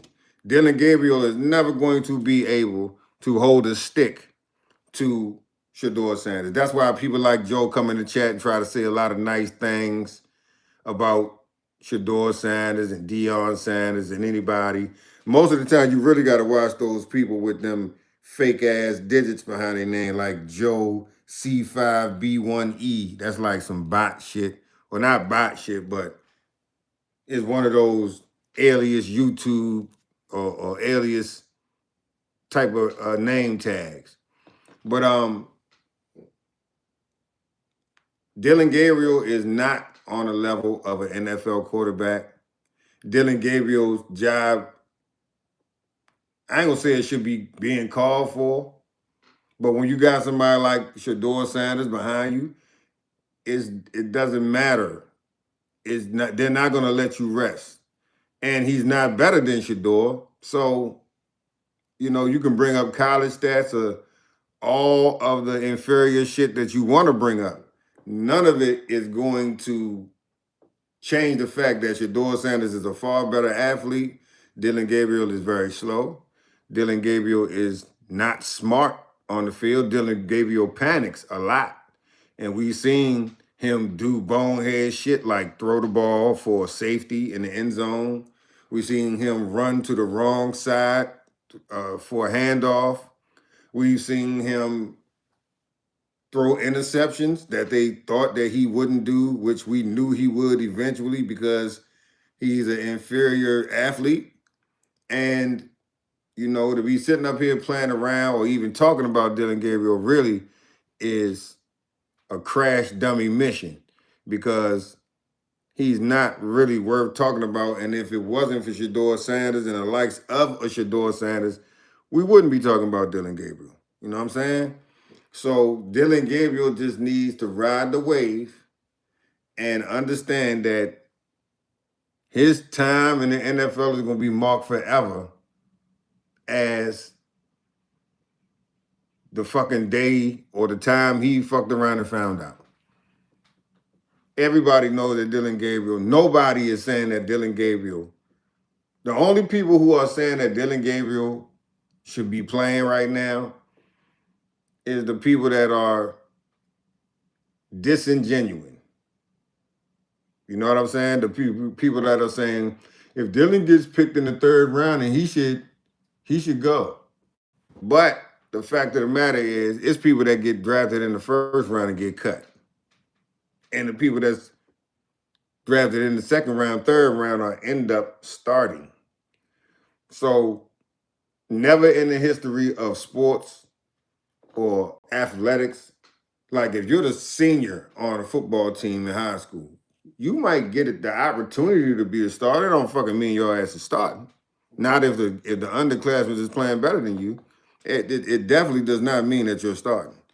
So I knew that it was some privileged shit when people say Dillon should get the start because he got drafted in the third round. And the truth be told, that is, the third round does not dictate that you're the guy that they're looking to go with. It does not mean that they're leaving the team to you because you got drafted in the third round. First round, yeah, it means that. It definitely means that. But second round, no, it doesn't mean that. It means that you got to work for your job. You got to earn your keep. Absolutely, Cobra. What is most surprising about Dillon Gabriel is how immobile he is as a QB for being that small. I agree.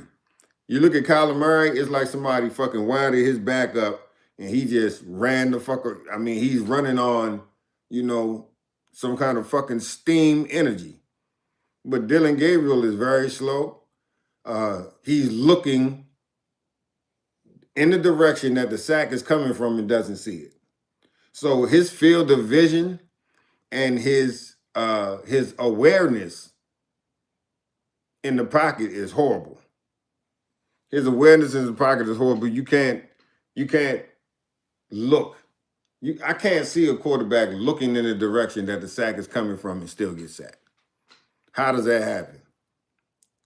You know, where is your warning system? What are you listening for? Double tap the screen when y'all come into the chat, folks. I appreciate everybody from stopping by. We just in here chopping it up and really just laughing at Dillon Gabriel. And you can almost say laugh at the Browns. Before the draft, Dillon Gabriel was rated as a 5th round, 6th round pick. Meanwhile, Shedeur was rated as a 1 or 2. Oh, where did you get that information from, Patrick? I need to add that to my list of facts when people come with that bullshit.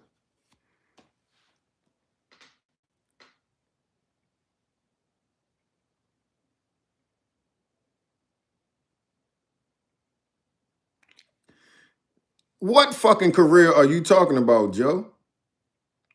That motherfucker he barely got 500 yards in 4 games. What the fuck are you talking about? What career? The college career don't matter. Don't nobody give a fuck about college. College is over. This is the NFL.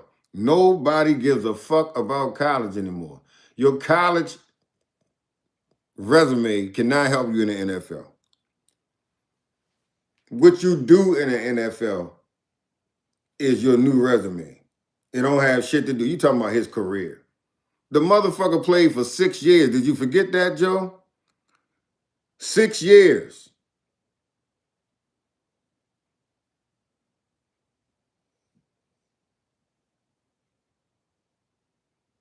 6 fucking years, Joe. He played college football for 6 years.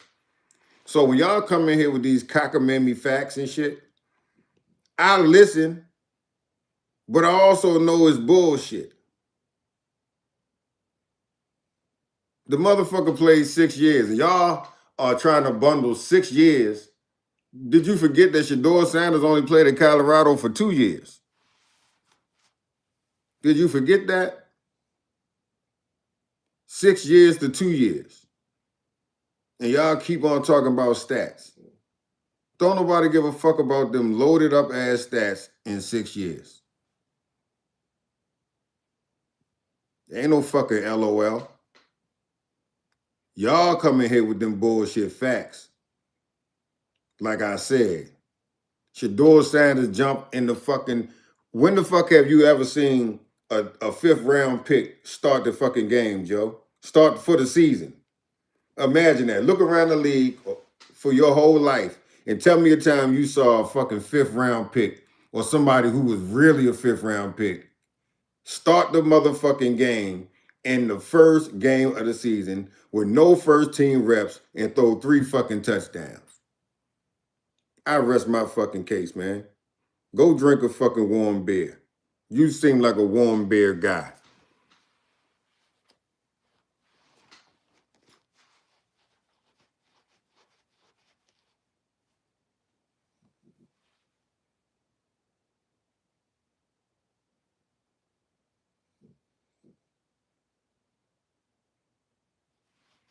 Man, shut up. But yeah, like I said, motherfucker played for 6 fucking years. 6 years.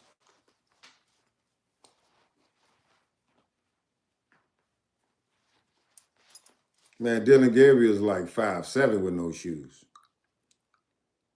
He ain't even 5'9". They don't even got, I think they got him listed, he's like 5'8" or some shit like that.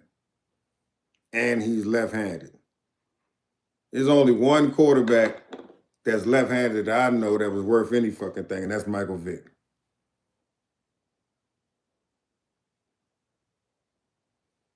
Yeah. Absolutely. 5'9". He 5'9" with cleats on. But yeah, man. That's what it be like.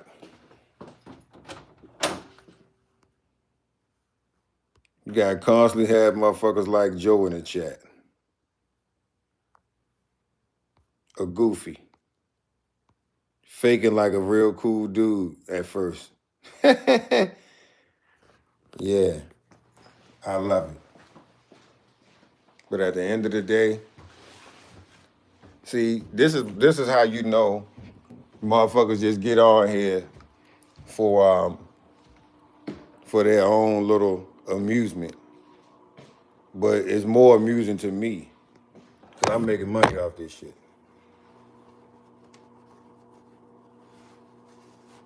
Yeah. Shedeur Sanders will never be Dillon Gabriel. Dillon Gabriel will never be Shedeur Sanders.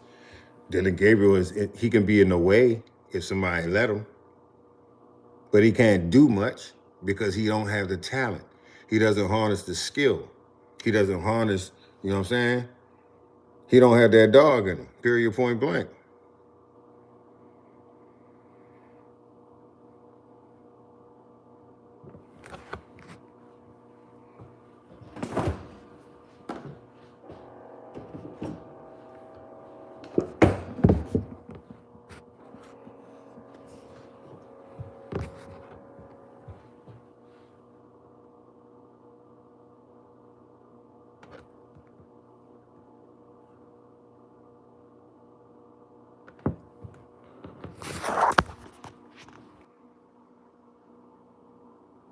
Yep.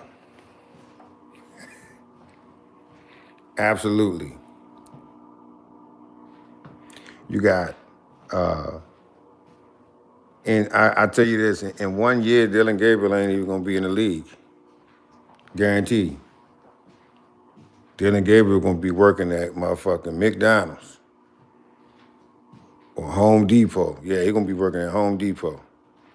You won't even know who the fuck Dillon Gabriel is in about 2 years. And it's fucked up because, like I said, Dillon Gabriel was projected to be a 5th to 6th round pick. Shedeur was projected 1st or 2nd. So we know that now. I never knew. I ain't gonna lie to you. I never heard of Dillon Gabriel. I had never heard of Dillon Gabriel until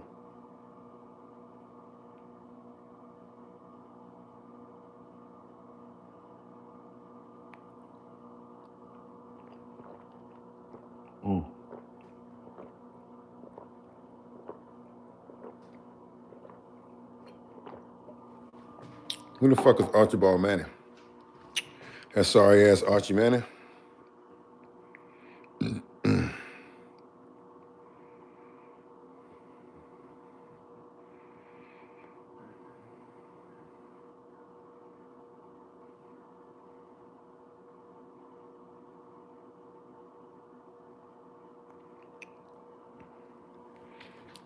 Man, Michael Vick could probably play right now.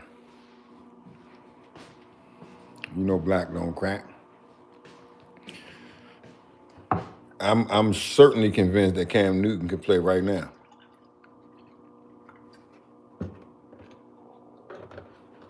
They just be wanting them dudes out the way because they be making money for too motherfucking long.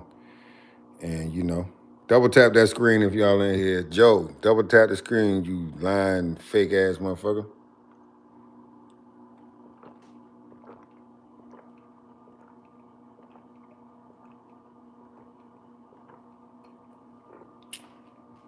God damn, that was good. But yeah, man.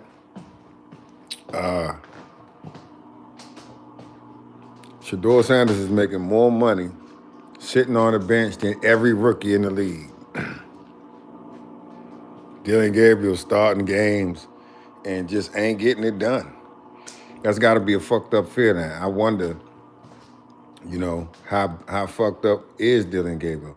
He's going to need some fucking therapy after this because what he thought was going to be his dream and to go in the 3rd round, he didn't expect to go in no fucking 3rd round. Dillon Gabriel was not thinking he was going to go in the 3rd round. He probably hoped that he was going to get a walk-on or some shit like that.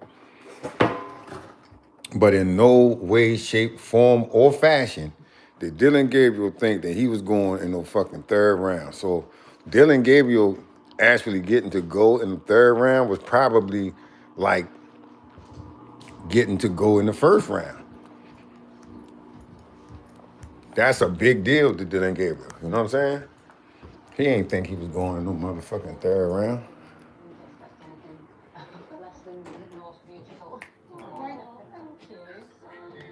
Yeah, he ain't think he was going no motherfucking third round.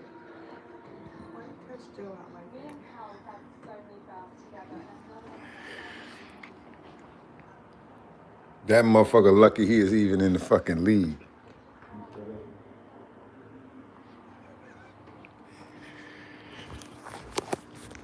So, Joe, what you need to do is go get your crystal meth kids, or you probably on crystal meth, but you just need to know that nothing you raise, because if you lie like that to your own self,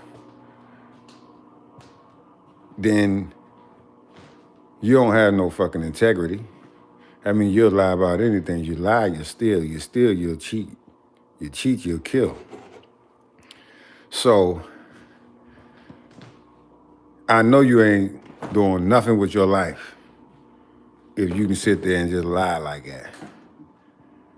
You know what I'm saying?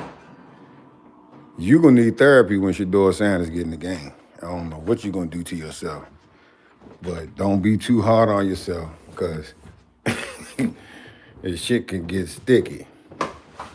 It's getting sticky. Hey, Joe, it's getting sticky. Sticky. So what you need to do is stop lying to yourself. And the next time you do want to lie to yourself, go grab a thumbtack out the wall and poke yourself right in the back of the head.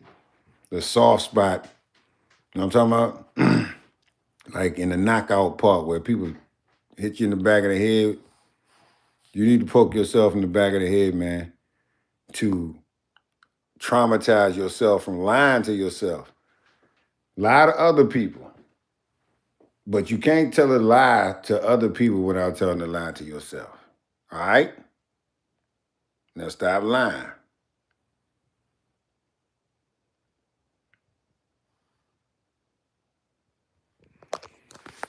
You know what I'm saying? A lot of y'all need to start lying to y'all motherfucking selves. It's not healthy. That shit is not healthy. Let's get back to the good shit. You know, a lot of them jobs is going away, and a lot of what's now is in a space where players are doing what we're doing. Players, and so if you're a player and you into this thing, and you got guys like you that's coming up that's really got the one up because they've been in it since they lived, since jump. It's a little intimidating. Yeah, I think I'm big, like I said, big YouTube watcher. I come from like the Pat McAfee days. Like I started watching. That's where I was like, oh, I could. Maybe there are people who would want to like hear me like talk about these things, right? And I think first off, I appreciate the things that you're saying about me being 25 and the wisdom, but I think even bigger than that, I think there needs to be like I'm big on respecting what came before me. I don't think there needs to be space, and that's why like, hey, I'm only 25. I'm a Deion Sanders fan. Like I used to watch, the highlights and stuff like that was a little bit of my inspiration. So I'm big on respecting what came before. So I feel like in being positive and trying to be wisdom and trying to do those things right, because it's easier for me to do this and to make this content, I think our generation's goal is to also add something to that, right? Whether it's having receipts, whether it's being positive when I can easily just be negative, where they're cutting corners in certain aspects. It's too easy, or the opportunities are too great right now to not take advantage, because I think it would be a spit in the face of people like you who came up and had to grind and didn't know. And YouTube 8 years ago was completely different. People looked at it different. The money was different. All y'all lying motherfuckers. I told y'all. See, this is the pattern of an inferior individual. They're going to come on here and they're going to say, I don't like Dillon Gabriel either, but Shedeur is worse. Or they'll say, I don't think Gabriel's doing good, but I don't think Shedeur would do any better. Aww. Aww. I don't like Dillon. I don't like DG either. I hope you're right. I like Shedeur. I'm speaking facts. I meant no disrespect. I just speak what I see and I feel. DG is minority more than Shedeur. Shut the fuck up. You probably Chinese. I could see a Chinese motherfucker getting on here and saying all the bullshit you saying. Or Mexican. Shut the fuck up.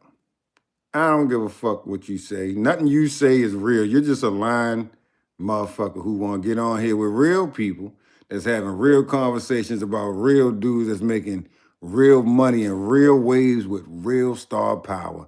And we got to sit up here and listen to your funky feet, stale Cheetos, bad breath, bad hygiene, probably got bumps and shit on your face, probably don't got no broad.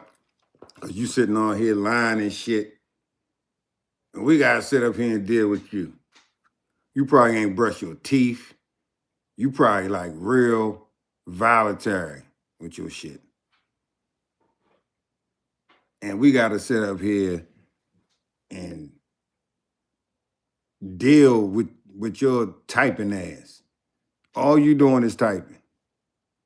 Because if Shedeur Sanders was in your face, you'd be asking for an autograph. Them the kind of people that are envious and inferior. You're not saying why you don't like Shedeur Sanders, and that's okay. But we kind of figured it out. You know what I'm saying?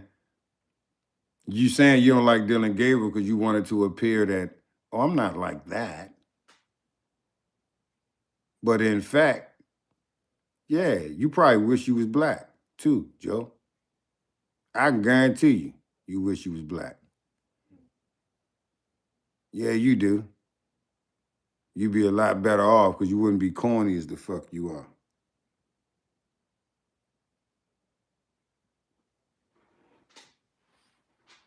Yeah, you definitely wish you was somebody else. You probably mad as shit that you're Joe. And you're probably not even Joe. You probably Jose or motherfucking Mark.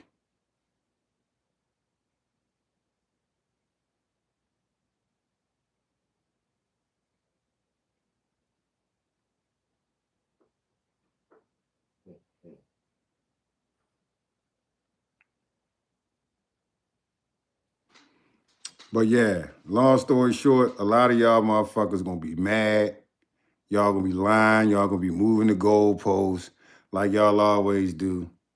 Just like when Terrence Crawford beat the fuck out of Canelo and all y'all thought that motherfucking weak club foot motherfucker was gonna be able to be the real champ that could switch stances, southpaw and orthodox. And Floyd Mayweather beat the brakes off him just orthodox. This man can turn both motherfucking styles, orthodox or southpaw, conventional or southpaw, and beat the brakes off his ass. Then after he beat him, all you same motherfuckers that's on here that saying Shedeur not no good, and you don't like him, and you don't think he's that good, y'all said the same shit about Terrence Crawford, didn't y'all? And Canelo was out that motherfucker looking like a low-ass boy. And Bud Crawford came from 3 motherfucking weight divisions down and beat the brakes off that motherfucker. And I told y'all stupid motherfuckers that's what was gonna happen. But nah, y'all don't vote for talent. Y'all vote for something else. I ain't gonna tell you what it is, you know what I'm saying? But you know what the fuck it is. Period, point blank. Y'all choose other shit over talent. We ain't gonna say exactly what it is, but y'all kind of know. You stupid motherfuckers. All I could encourage you to do is bet me, bet money. Bet me, motherfucker.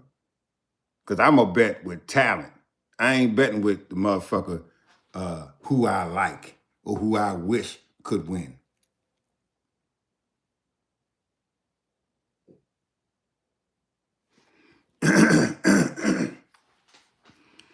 You know what I'm saying? No, let's talk Jake Paul, bitch ass. Jake Paul, just like all of y'all motherfuckers. Jake Paul don't want no real smoke. He don't want nobody that's his size. He want to fight motherfuckers who wrestle. He want to fight motherfuckers that play basketball. He want to fight motherfuckers that's he outweighed by 90 fucking pounds. His brother fought Floyd Mayweather. His brother weighed 225 pounds. Floyd Mayweather weighed fucking 160 pounds. And he could knock Floyd out. What does that fucking say to you? You're inferior. You motherfuckers you ain't got it. You ain't got it. You just wish you had it. And that's be the shit that make y'all motherfuckers say, he's not good. But he's not good. He's bad. Oh, he's not good. I wish I could take all of y'all motherfucker comments and run them bitches beside each other. So y'all dumb motherfuckers could see how boxed in y'all motherfuckers is. That's what I wish I could do. I wish I could just have the other motherfucker on here other than 22 or whatever the fuck his dumb ass name was. EH 323 and your bum ass, Joe. It was another motherfucker on here last night too. It's probably all one person because y'all saying the same shit. And that's what I'm starting to think. But that's what a goofball like you would do.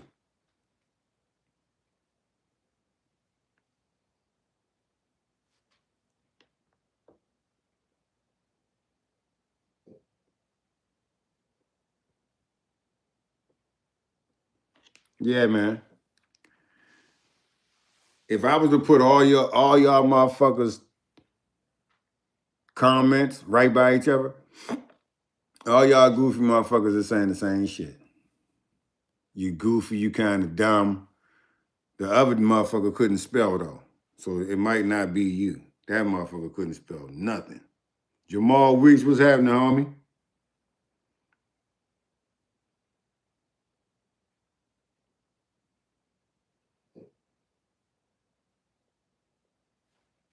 Who y'all talk about, Weeks?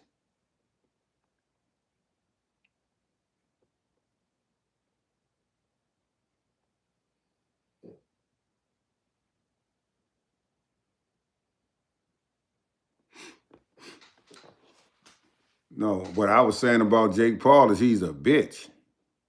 What I was saying about Jake Paul is he's an inferior athlete.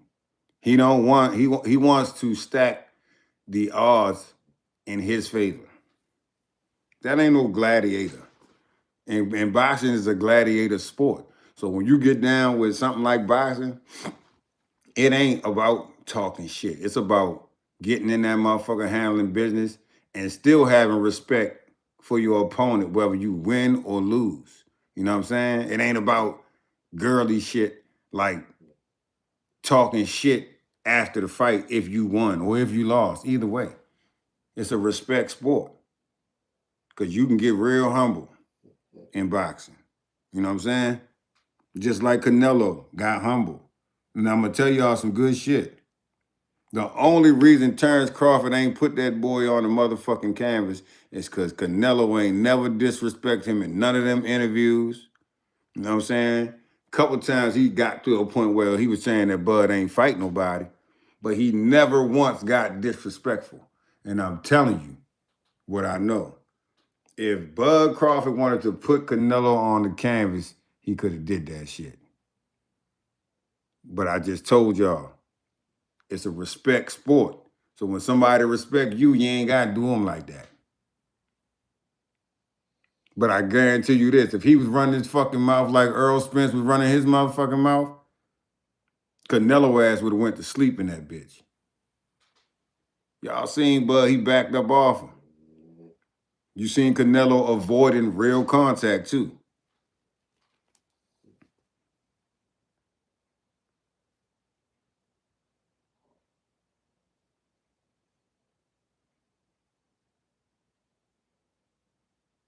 That man said Jake Paul. Obviously, them motherfuckers can't knock out. You fight these little motherfuckers and can't knock them out.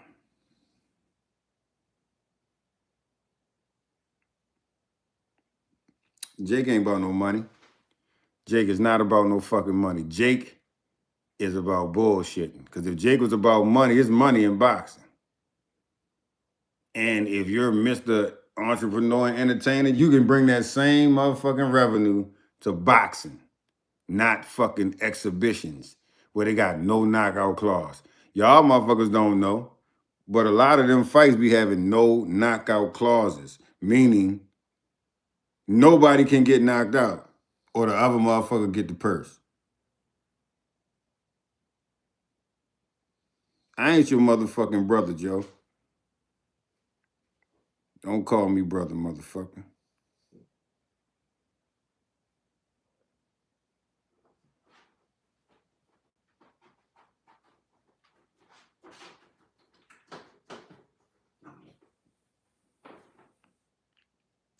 Well, you got to understand this, Jamal. In boxing, it's something called an A side, and it's something called a B side. A side call all the motherfucking shots in boxing. If you the A side, you get to pick the gloves, you get to pick the size of the motherfucking ring, you get to pick where y'all gonna fight at, you get to pick how much fucking money you want, and you get to tell that motherfucker how much he gonna get. That's boxing. That's the politics of boxing. If you the A side, then you get to choose all of the particulars when it comes to all the details of the fight. And like I said, all the way down to the size of the motherfucking gloves, the size of the ring, every motherfucking thing, the A side picked that. But guess who the A side now? Bud motherfucking Crawford. So now, when they run that shit back, which I know Canelo don't want no parts of it. Canelo don't want to fight that nigga no more. And I guarantee you Canelo won't fight him no motherfucking more. You heard what he said. I tried my motherfucking hardest. It wasn't good enough. He did everything he could do. But, man, let's get back to football, man. I just had to make that comparison because a lot of motherfuckers like to, it's distasteful.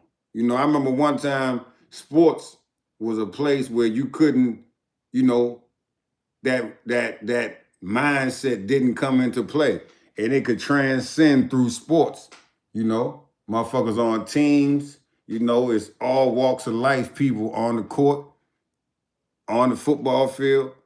But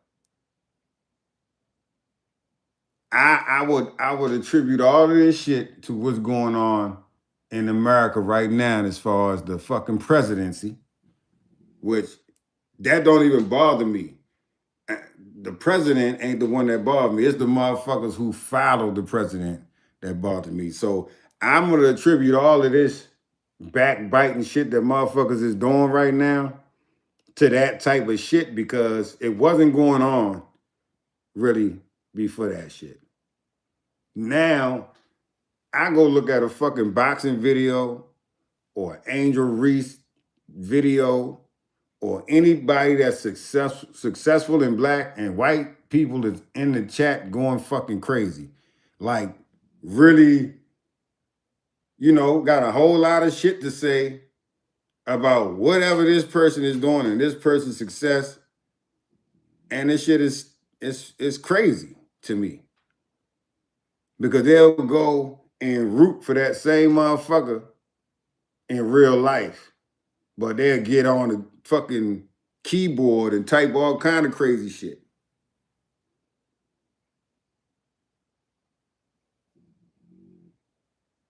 And that shit is ridiculous. It is. I don't give a fuck what happens. I might be going for Floyd Mayweather, but if I'm betting my motherfucking money and I know this motherfucker gonna lose, I'm putting my money on the win. I ain't putting my money on no motherfucking loser just because I like him. With my team in football, if I don't think we're going to beat a team, I'm not picking us to win. I'm going to pick the other fucking team to win. If I think that's how it's going down. If I think we winning, I'm picking us. I'm just saying I'm not going to get into no politics when it comes to sports. Not politics that ain't got to do with sports.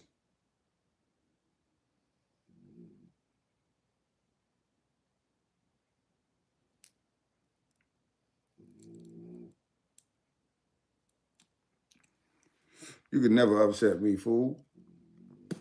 Give a fuck. I don't know you. I would have to love a motherfucker for them to upset me.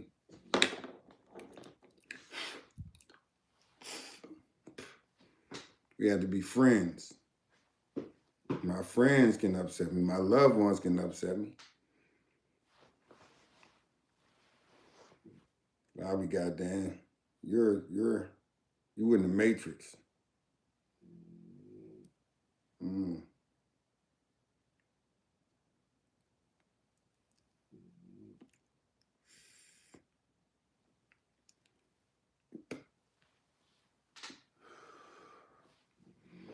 Yeah, man, so I'm interested to see how this shit plays out. I can't wait to see how motherfuckers gonna eat crow in this bitch.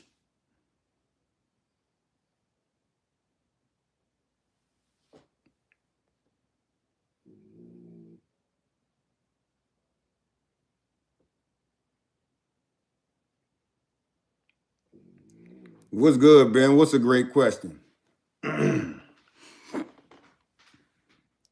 I'm on Shedeur Sanders, man. I'm gonna tell you right now, man. Dillon gotta be proud of his motherfucking son.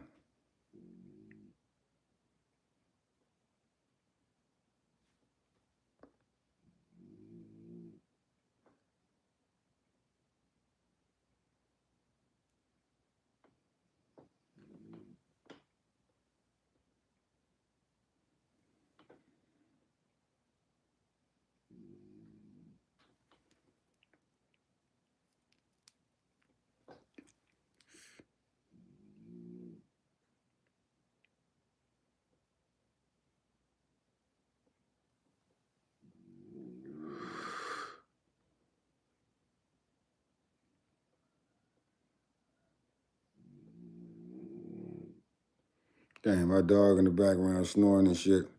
Let's get back. I'm gonna listen to these boys right here. Be hot in the motherfucker, and I watch both of their channels. So that's Garrett Bush right there, and FB Tings. I know, because I was watching. You know what I'm saying? Just a girl. Like, so it's a whole different landscape. So I just appreciate that there is, Peanut, I'm on my way. One of my favorite creators' name's Agent Zero. Again, he does Twitch stream and stuff. But he said something that stuck with me. He says when he makes content, right? Because he was an OG 2K creator or whatever. He's like, think of it like a snowplow. I don't know if you ever lived in North. Oh no, you're in Ohio. Yeah, so you have So check this out. This is our wallet company, Code 118. We make GPS trackable smart wallets that are all RFID protected, top of the line materials like carbon fiber, grade 5 titanium, aerospace grade aluminum. But what I wanted to show you guys is the evolution. This is a prototype from around 6.5 years ago. Kind of cool how the trigger mechanism comes down, but look at this. You can't grab a single card because they all come out in one clump. This new design staggers the cards perfectly every single time, so you can just sift through. Man, Ben and Joe probably the same person. This piece expands storage up to 15 cards with compression back here. It also has a proprietary internal safety mechanism so that your cards do not fall out no matter what you do. These are all the aluminum versions, and it comes in this pretty sleek box, just slides right open. But hands down, the absolute best part about our company versus any other company is our best-in-class unlimited replacement lifetime warranty. What does that mean? Anything happens to your wallet, we will replace it for free unlimited times. No limits to the lifetime warranty like other companies do. I would go ahead and cop yours right now while they're still on sale. Plus, they are released in limited drops to ensure the highest quality. This is all aerospace grade aluminum, carbon fiber, and grade 5 titanium. Check them out while they're still on sale and while they're still in stock. I think they've sold out like 5 times already this year. Fucking Joe and Ben. Code 118, you're gonna love it.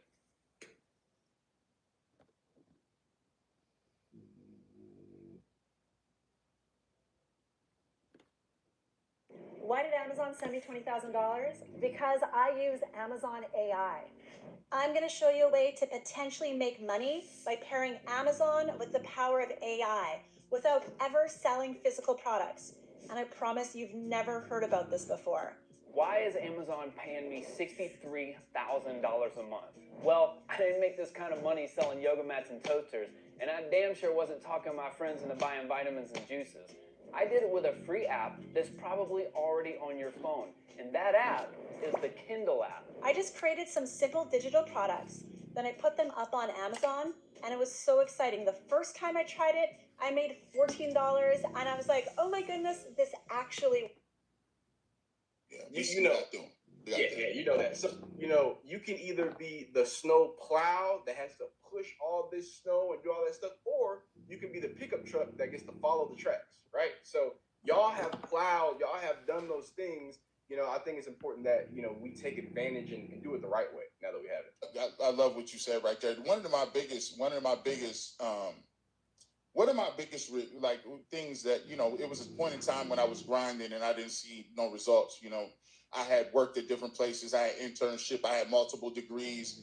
You know, I had a mom and a dad that both went to college. And one of the things that was so difficult for me at one point in time, I remember sitting in my car and thinking to myself, I said, you know, God, if you've given me all of these things and you've given me a great opportunity and I've had a great family structure and I'm still not making it, what am I going to say to other people that come up behind me that don't have some of the same advantages? Maybe they don't got a father or a mother. Maybe they don't have they weren't big enough to get a college degree or play football in college. Maybe they didn't have extracurriculars, or maybe they didn't have enough, you know, cultural diversity to learn how to maneuver and move amongst other different people and races. And I said, if I can't make it, how is anybody going to make it? And I remember having it difficult because I felt in my heart like I just, you kind of feel this, I would say, silent burden a little bit. And I think some of the silent burden that you feel and some of the silent stuff that you get that goes to the Shedeur Sanders thing would be, I'm just looking at a kid who has a great dad, a great parent, good family background, and he laughs, he doesn't do it. He didn't go to jail, he didn't shoot nobody, he don't got a bunch of extra baby mamas, he don't do none of that. Like, if they can tear him down and make him seem like he's the antithesis of everything that American is, then nobody has a shot. We might as well be done. I cannot agree more. Like, that was, and you know, that's, hey, age gives you a lot of things, and I think even more wisdom, because that, I could not have said it better. Like, just the grace that I have learned to have from my life, the appreciation for my life. I'm not no millionaire, I'm not no whatever. I didn't even have, you know, mom, dad were together, but hey, they did what they could. Uncle, hey, takes a village, and my village was, I'm more than thankful for it. So in my trials and tribulations, seeing that, I'm not in the best situation, but I see people that are worse off. I see people who get the worst end of the stick. And again, to some of my people, I hope, you know, if I have some viewers in here, y'all know I'm going to talk when I say this, Cormani McClain. And I know it's crazy to bring that name up, but you talk about someone who, as hey, I was making Colorado videos, I'm a Colorado guy. I could have easily said, Cormani McClain is dumb, he's this, he's that. I didn't. In the same way that I respect what Shedeur and the opportunity he has, I can recognize what the issues that Cormani McClain is going through. The fact that he didn't have what Shedeur has. So I want to do my best to be like, hey, he did some dumb things, he did some silly things. It didn't work out at Colorado. Deion's not saying he's terrible or this or whatever. He's just going to learn as a young man and keep growing. Just in the same way, Shedeur is going to learn. And going back to Shedeur, right, in the draft process, I see all the people commenting about that, right? I want to double down on this idea that, you know, he was getting thrown under the bus and painted this way where there was no real substantive, like, I want to make sure we stick on that. There is no substantive off-the-field issues from Shedeur Sanders besides, right, an out-of-context clip that we talked about, right, a tweet one time, right, that people go crazy, and now, I guess, you know, this is kind of going retroactively, but a few speeding tickets. Yeah. Nothing has ever been reported. Nothing's ever been said. Colorado's never said it. So my issue there is, like, how did we get to the point where somebody did nothing but fall in the draft, or maybe, and let's just say, let's believe all the rumors. Let's say all the rumors are true, and Shedeur really just, hey, he messed up on the whiteboard. Hey, let's live in that reality. Okay. That is not the reality where then people say talk about the way that they talk about him now as untalented and he's cocky, he's too this, it's too that. It got to the point, the fall and the leaks gave people a reason to add so much extra on his character and paint him in ways that I don't think anybody even intended to, right? I'm not sure if that was their intentions, right? But here we are, and a lot of people feel a certain way. There's a group of individuals that is not going to play about him. Yes. I said, I know we had Odell Beckham. I know we had Jarvis Landry. I know we got Myles Garrett. I know we had Baker Mayfield, big personalities. I said, this ain't got nothing to do with it. They're like, come on, man. They can't be. I said, listen, these people mess with him on a human level outside of the football. They don't care nothing about what he doing at football field. They just here to and I said, the reason that they mad is the only reason that they upset is because they took you up on an offer that you said it was a quarterback competition. You said 4 quarterbacks you're going to play. You said it was open, fair, and open and honest. And guess what? The only problem they had was they took your word for it to be solid. And then they found out after we went to training camp and started reporting that it was never a fair case.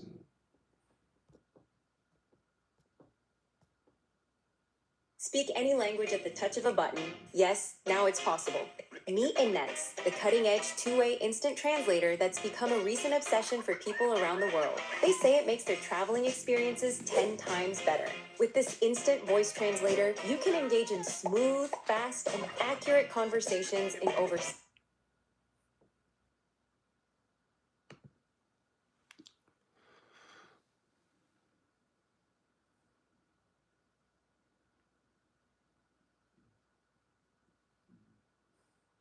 Ms. Bell, what does that say about the owner and GM to allow this? They care nothing about the fans. It's sad that some Browns fans have no idea that Shedeur is him. They'll find out, Ms. Bell.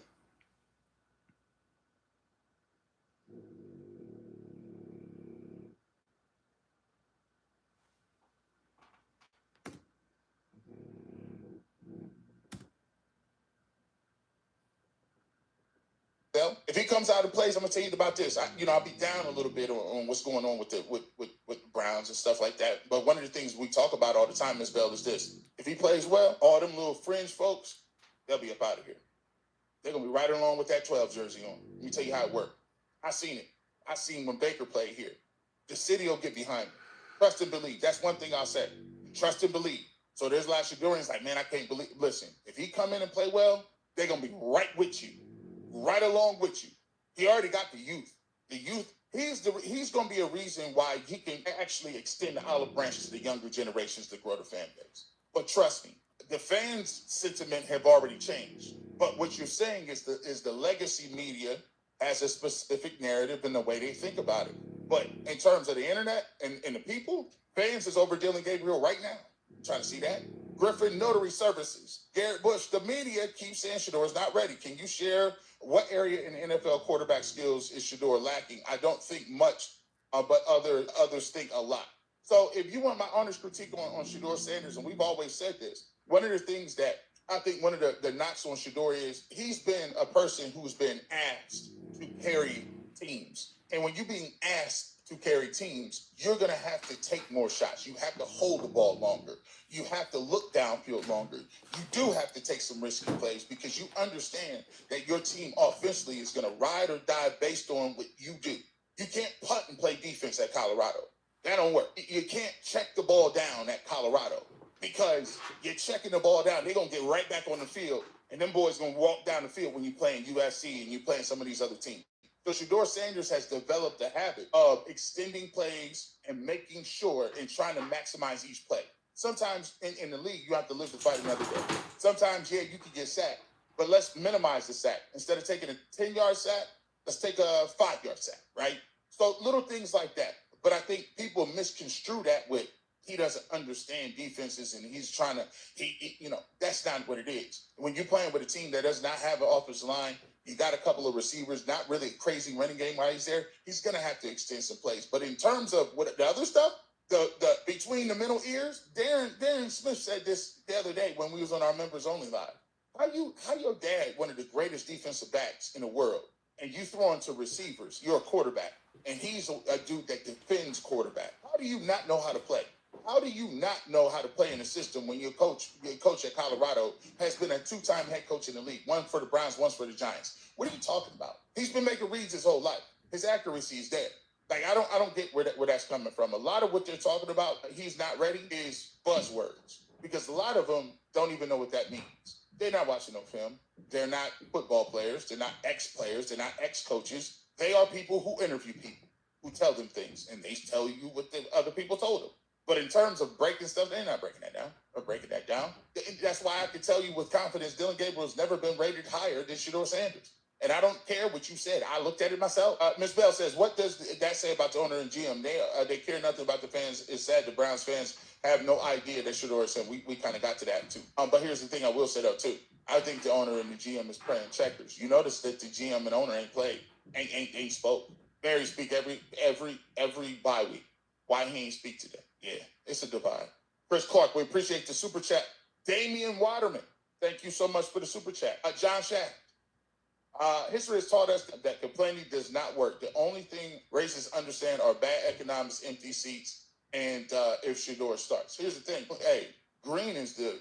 Hey, should I show you any billionaire? Billionaires, for better or worse, it ain't black or white, it's that green. Let people show up and stop showing up. Why do you think he got the leash is there on the road? You know why? Because if he plays bad at home, they are going to be chanting. They're going to be chanting. Where's Shedeur at? Why do you think they gonna give him this week? Because it's on the road as the Jets. But if he come back home and it's nasty work, they had a little rain in Jamaica, like DG is mid. FB teams on YouTube exposed the pre-draft. Bucky responded to a live as Eric Galco, director of the Shine Bowl. The video shows Eric tweeted defeating each narrative they tried to push. Shout out to him. I'm gonna get with him too. I like him. FB_teams. I like his content. I need to link up with him, man. If you watching, hit me up on Twitter. DM me. I'm gonna get up with you, bro. I like his content. You know what I'm saying? We be big upping people over here. We link up over here. I'm trying to collaborate. I like his stuff, man. But I did see that. Bucky was like, no, false. Oh, false. He told Lyman too, nah, that ain't it. That ain't it. Try harder. And by the way, why are we still talking about the narrative why he failed? Why aren't we talking about why the quarterback is garbage that's playing? And the coach don't know what he was doing. Stop bringing up Shedeur Sanders' name if he ain't playing. You can't use it as a smoke screen. I need you to coach for your job and your position. Damian Waterman, on the Bull podcast, he asked Zach, what did they see in Dillon Gabriel? Zach responded that it was the same analyst that they used for Cody Kessler. Guess what, Damian? I'll take it a step further. What's the difference between Cody Kessler, Brian Hoyer, Colt McCoy, Dillon Gabriel? I mean, we can keep going. They always got the same tropes. Josh McCown was who? Joe Flacco. Jake Delhomme was who? Joe Flacco. They've been doing this. They've been doing this for Connor Shaw, Austin Davis, Charlie Fry. It's the same try hard. Let's see if we give them the Boy Scouts. They've been doing this for years and wonder why they ain't got no quarterback. Come on, man. Always trying to make somebody be somebody. Come on now. Mike Holmgren did it. Stefanski do it. And all of them is arrogant. Holmgren told you, hey, don't ask me for no playoff tickets when we get it. Don't worry, because we're not going to no playoffs. Mike, slick as butter. When Stefanski talks, it's like here, yeah. It's just, he just love Daniels, Murray, Hurts, Caleb Williams, Bryce, Geno Smith. Shedeur scares. Tyler said he's going to throw the ball deep. Fitness with Kelly Michelle. What's going on? We appreciate you. We fuel this entire franchise. We fill seats. We buy jerseys. We put weight behind our voices. 21 plays. Maybe it's a project. Maybe it's a unified message. Shedeur deserves an opportunity. Trust me. They come out here looking like nasty against these Jets. Kelly Michelle, it won't. You ain't got to. You ain't got to convince them. 6,000 people in here. I don't know how. 6,000 pulling up. It's crazy. And it's Saturday on a bye week. Y'all be doing too. Y'all some beautiful people. Y'all be doing too much. Y'all cold. Tweet. Yes, sir. Can throw the ball, sir. Of course he can. Jeremy Shepard, thank you for the super stick. Stony QTT. People like Ross Tucker and some of the ESPN local media rather see the Browns lose than see Shedeur Sanders and Deshaun play. Oh, yeah. They don't tell me about the Deshaun Watson stuff. Boy, I tell you what, boy, I'll be laughing. So which one do you want to play? Shedeur or Deshaun? Oh, my God. How can we be talking about that again? Well, you better choose. Just say Deshaun Watson, watch people squirm. Oh, my gosh. Boy. Yeah, I'm good. Disciple. Do any of your co-hosts do research before they give their opinions? A simple Google or AI search will tell you Brock Purdy got first-team reps even as a third-team quarterback. I've already mentioned that, but opinions everyone has. So I've always said everybody's opinions aren't created equally. I believe in research. So you can argue, like the fact that you're trying to argue with me about, I mean, don't take my word for it. Joe Hayden went on 92.3 The Fan and said, they don't like Shedeur Sanders. I mean, he's the Browns legend. He got drafted by the Browns. And prediction is like, what are these guys seeing that I don't see? I know the game. He's talking to Phil Taylor. He's talking to Josh Cribbs and his head prediction. What do these guys know? What are they looking at? Chad Johnson and Ocho Cinco and Shannon Sharp. What are they doing? This is why I keep receipts. And ain't nobody got these like this. Ain't nobody got it. I'm just saying, this courtesy of mine. Shout out to Shady McCoy. Because we keep them on deck, don't we? Who has receipts during the Super Chat segment? This guy.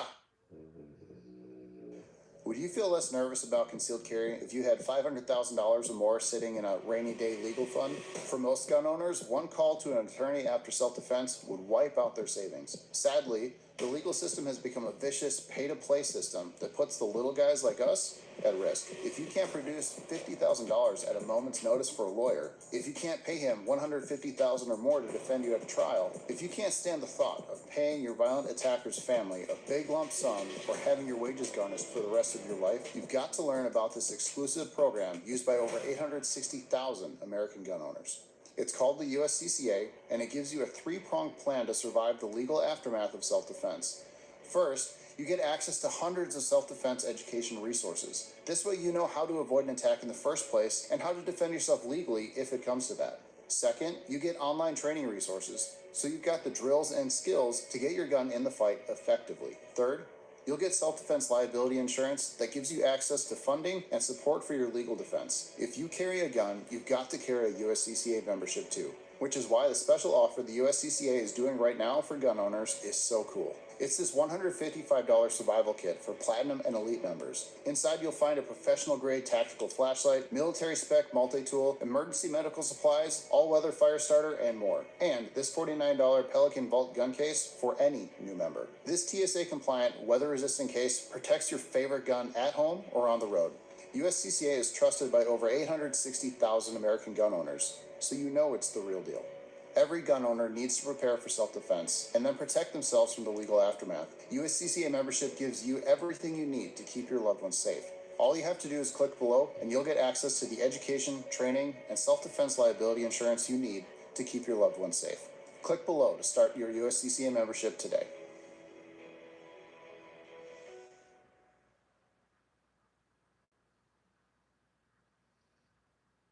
Insurance has been purchased by the USCCA and is one of the benefits of membership in the USCCA. Coverage and benefits are subject to the terms, conditions, and exclusions of the insurance policy issued to the USCCA. Every USCCA member is an additional insured on that policy. Information provided herein is for informational purposes and is not intended to be a representation of coverage that may exist in any particular situation. USCCA membership is not available to residents of New Jersey, New York, or Washington State. Contact Delta Defense's customer engagement team at 1-800-674-9779 with any questions. Delta Defense LLC provides sales, marketing, operations, and administrative support services to the USCCA and is a licensed insurance agency in all 50 states and the District of Columbia, with its principal office in West Bend, Wisconsin. Delta Defense LLC does business as Delta Defense Insurance Services in California. California license number 0N34093.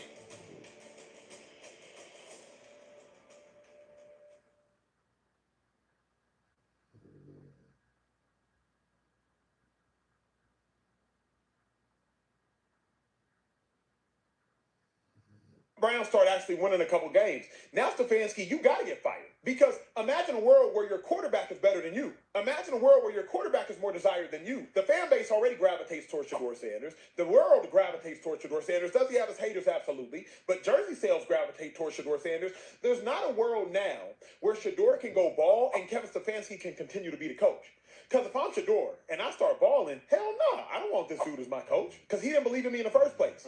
And how can Kevin Stefanski now, Shady, try to turn his tune and act like he's a Shedeur supporter? The cat's already out the bag. We know Stefanski's not a Shedeur supporter. So I think Shady's to some degree right. Like, Kevin Stefanski can't afford to play Shedeur because what if Shedeur plays well? And that's the craziest part of it all. If Shedeur plays well, Stefanski, you look dumb. See the receipts. Dang it, this G. Bush. How does he have time to do this? This is unacceptable. Does he have a life? How does he have these receipts? I can't believe this, man. This guy. I just saw. He got the receipts. He got the receipts on the video. He got the print receipts too, man. I don't know what we gonna do, bro. He on Saturdays. We be golfing on Saturday. These receipts, bro. Boy, this is crazy. This is crazy. I don't understand it. Where am I? I lost my segment, man. Here we go. John Shedeur Gabriel will be out of the NFL in 2 years. What other NFL team would start this mediocre 5'8", unathletic quarterback? He is not even in quarterback 3. He's not. And they drafted him in the top 100, my guy. Top 100. Emmanuel Johnson. If DG don't play well versus the Jets, get Shedeur against the Ravens rivals at home. Shedeur versus Lamar is fire. If he plays well and wins, get ready for the ride. Boy, that's going to be a roller coaster. Let him throw for 300. And let y'all know something right now. Y'all going to be upset. Charles T. King. Receipt King. The Browns drafted a projected 6th round pick in the 3rd and a projected 3rd round pick in the 5th. And your co-hosts act like they never covered the NFL draft or NFL. They know what it is. They don't know what type of time we on, bro. They know that. They acting like they don't know what type of time we on, bro. They know good and well. That's why they always juxtapose. They don't never say what Dillon Gabriel is good at on his own merit. They always compare it to what Shedeur ain't. That's a key giveaway. They never talk about what Dillon Gabriel does, throws, whatever. They talk about what Shedeur isn't and why Dillon is okay. Griffin Notary Service, Supercomputer Dillon, DG Computer, Supercomputer 5000, cousin of Skynet, cousin of Deep Blue, creator of TI-83 and a half, Dillon Gabriel Compute, throw a ball downfield, crispy, PG, mount, function, stutter, that's that virus. Bush, they need to sue the league. They have the receipts, and I know we don't need to drive it, but Dion and them actually must know something we don't, or I believe he would ask to be traded. Nah, upper scale guy, thank you for the super chat. Dion, right where he's supposed to be. I told you like this. See, sometimes God got to put you somewhere where you can, he can show his majesty, his glory. Because right now, good, don't give him no reps. But can you imagine if he comes out and plays and he didn't get reps in the preseason, getting no reps in the offseason, he get no reps over here, didn't get no reps over here, never got reps as a backup, and he comes in and plays well? That's very damning. That's a story and a half. That's a story and a half. G Thrill 99, appreciate the super chat. Miss Bell, I feel Coach Prime and Shedeur's mom. My children are my life. I'll fight you about them, but to be where you can't is tough. Prayer works, but it's hard. Yeah, man. There's always this is the crazy thing about it, man. Shedeur says something about the maturation process of growing his faith. See, we can all, when I grew up in a household with God-fearing people, my mom and dad, there's a level of covering that goes over you because of who they are and the things and the principles that they preach. But once you reach the age of accountability, you have to stand on your own. You have to stand and create your own relationship with God. And the best way to do that is you have to go through the fire just like your mom and dad did. All people stand before God by themselves. You don't go up there with your mom, your dad, your brother, your cousin. You stand and take into account for what you do in life here. So for him, he has to go through his trials and tribulations just like they did. And this is a stop in a maturation process because he's now understanding he's growing. He's doing it on his own. In a place where it's hostile, in a place where it's uncertain, at a time period where he ain't used to it. That's why I always tell him, say, they need to trade him, they need to trade him. You got to go through the fire, man. This is character. Even if it don't work here. Baker Mayfield will tell you it didn't work in Cleveland, but what I went through in Cleveland got me into Tampa Bay. What Warren Moon went through, we showed it in NFL. With Warren Moon, he didn't say, I'm going to just top out. And because they want me to play wide receiver, you know what he did? He stood on his principles and understood. Yeah, he wanted me to play wide receivers, but I'm gonna stick it out. So his story is his story now because of what he was able to go through and incur. So it's tough, but if you really support Shedeur, you got to support him through thick and thin. You got to support him with his demeanor. So if he's unbothered, you should be unbothered. It sucks. It's easier said than done, but always believe God's plan is God's plan. We just have to give it to him and say, I'm okay with whatever happens. Not my will, but hey, Cook, McNuggets didn't read my comment, but why them boys so out of body when someone says Shedeur better than Dillon? It's like they get possessed. A lot of what happens is, McNuggets, we went to another policy. At the end of we do super chats for 15 minutes, so we don't have the amount of time to do it. But over here, I got time. We got millions of super chats. I try to read every single one of them. I do my show for 2 hours. I stay the whole other hour just to read your super chats because I feel like you should get your money's worth. If you send it, I should read it. So that's just how I could do it. And I got a little more lease of ease to do it. But let me give you this. A lot of why people go crazy with that, with the Shedeur thing, is because there's a natural tendency as humans to push back on when somebody is going so hard for somebody. If somebody really believes in somebody and they're going to support them no matter what, the tendency is it pushes people to move away from that because then they find themselves fighting against what they seem to be like the majority group. And it becomes a war of I'm on this side, you on that side. And it's like the reason that don't work for me is because, and what I try to bring people to is I could have sat here and the reason I put those clips together is to show people that I could think all I want. You can think all you want, but it's a difference between what you think and what happened on the field. Right there, you can see it. So if I believe Dillon Gabriel is good, I should have to watch the game and see if he's good objectively. And he's not. Also, I believe Shedeur Sanders is a better quarterback. But what have we always said here? I can believe anything I want. He has to prove it. The only crux between what we have and over here and what people in Dillon Gabriel's camp have or wherever they at, where Kevin Stefanski is, all we asking for is to see it. They don't even want to see if he's good. And it's painfully obvious by the gymnastics that they pull. That is what to show you. They are not, if they said Shedeur Sanders was not going to play all year, they would not care. Actually, they would embrace it. They've said it multiple times. Why do we have to play him? They're like Gillen Moore. He's a 5th-round pick. That's why he fell.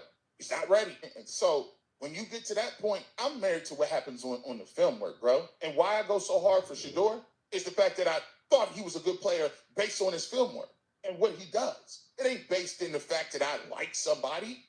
It's based in the fact that I believe he's good. And if you go back and rewind my tape, when people, oh, you're pandering, I was the one who said I would take him at 2. So how am I pandering? What you think I'm going to say if they get him in the 5th round? I'm head over heels. These guys be playing around. Come on now. Otis. It's anyone but 12 because they know once he get out there with them ones, he going to show up and show out. They double down on lies because they scared 12 going to make them backtrack, stand on what they said. Man, they already did a mini backtrack. Mary Kay said that Shedeur's superpower was his accuracy. I'm like, well, where was that superpower at when y'all was saying he wasn't ready to go? Because it's gonna happen. Watch the stance soften when the writing is on the wall that Shedeur is gonna play.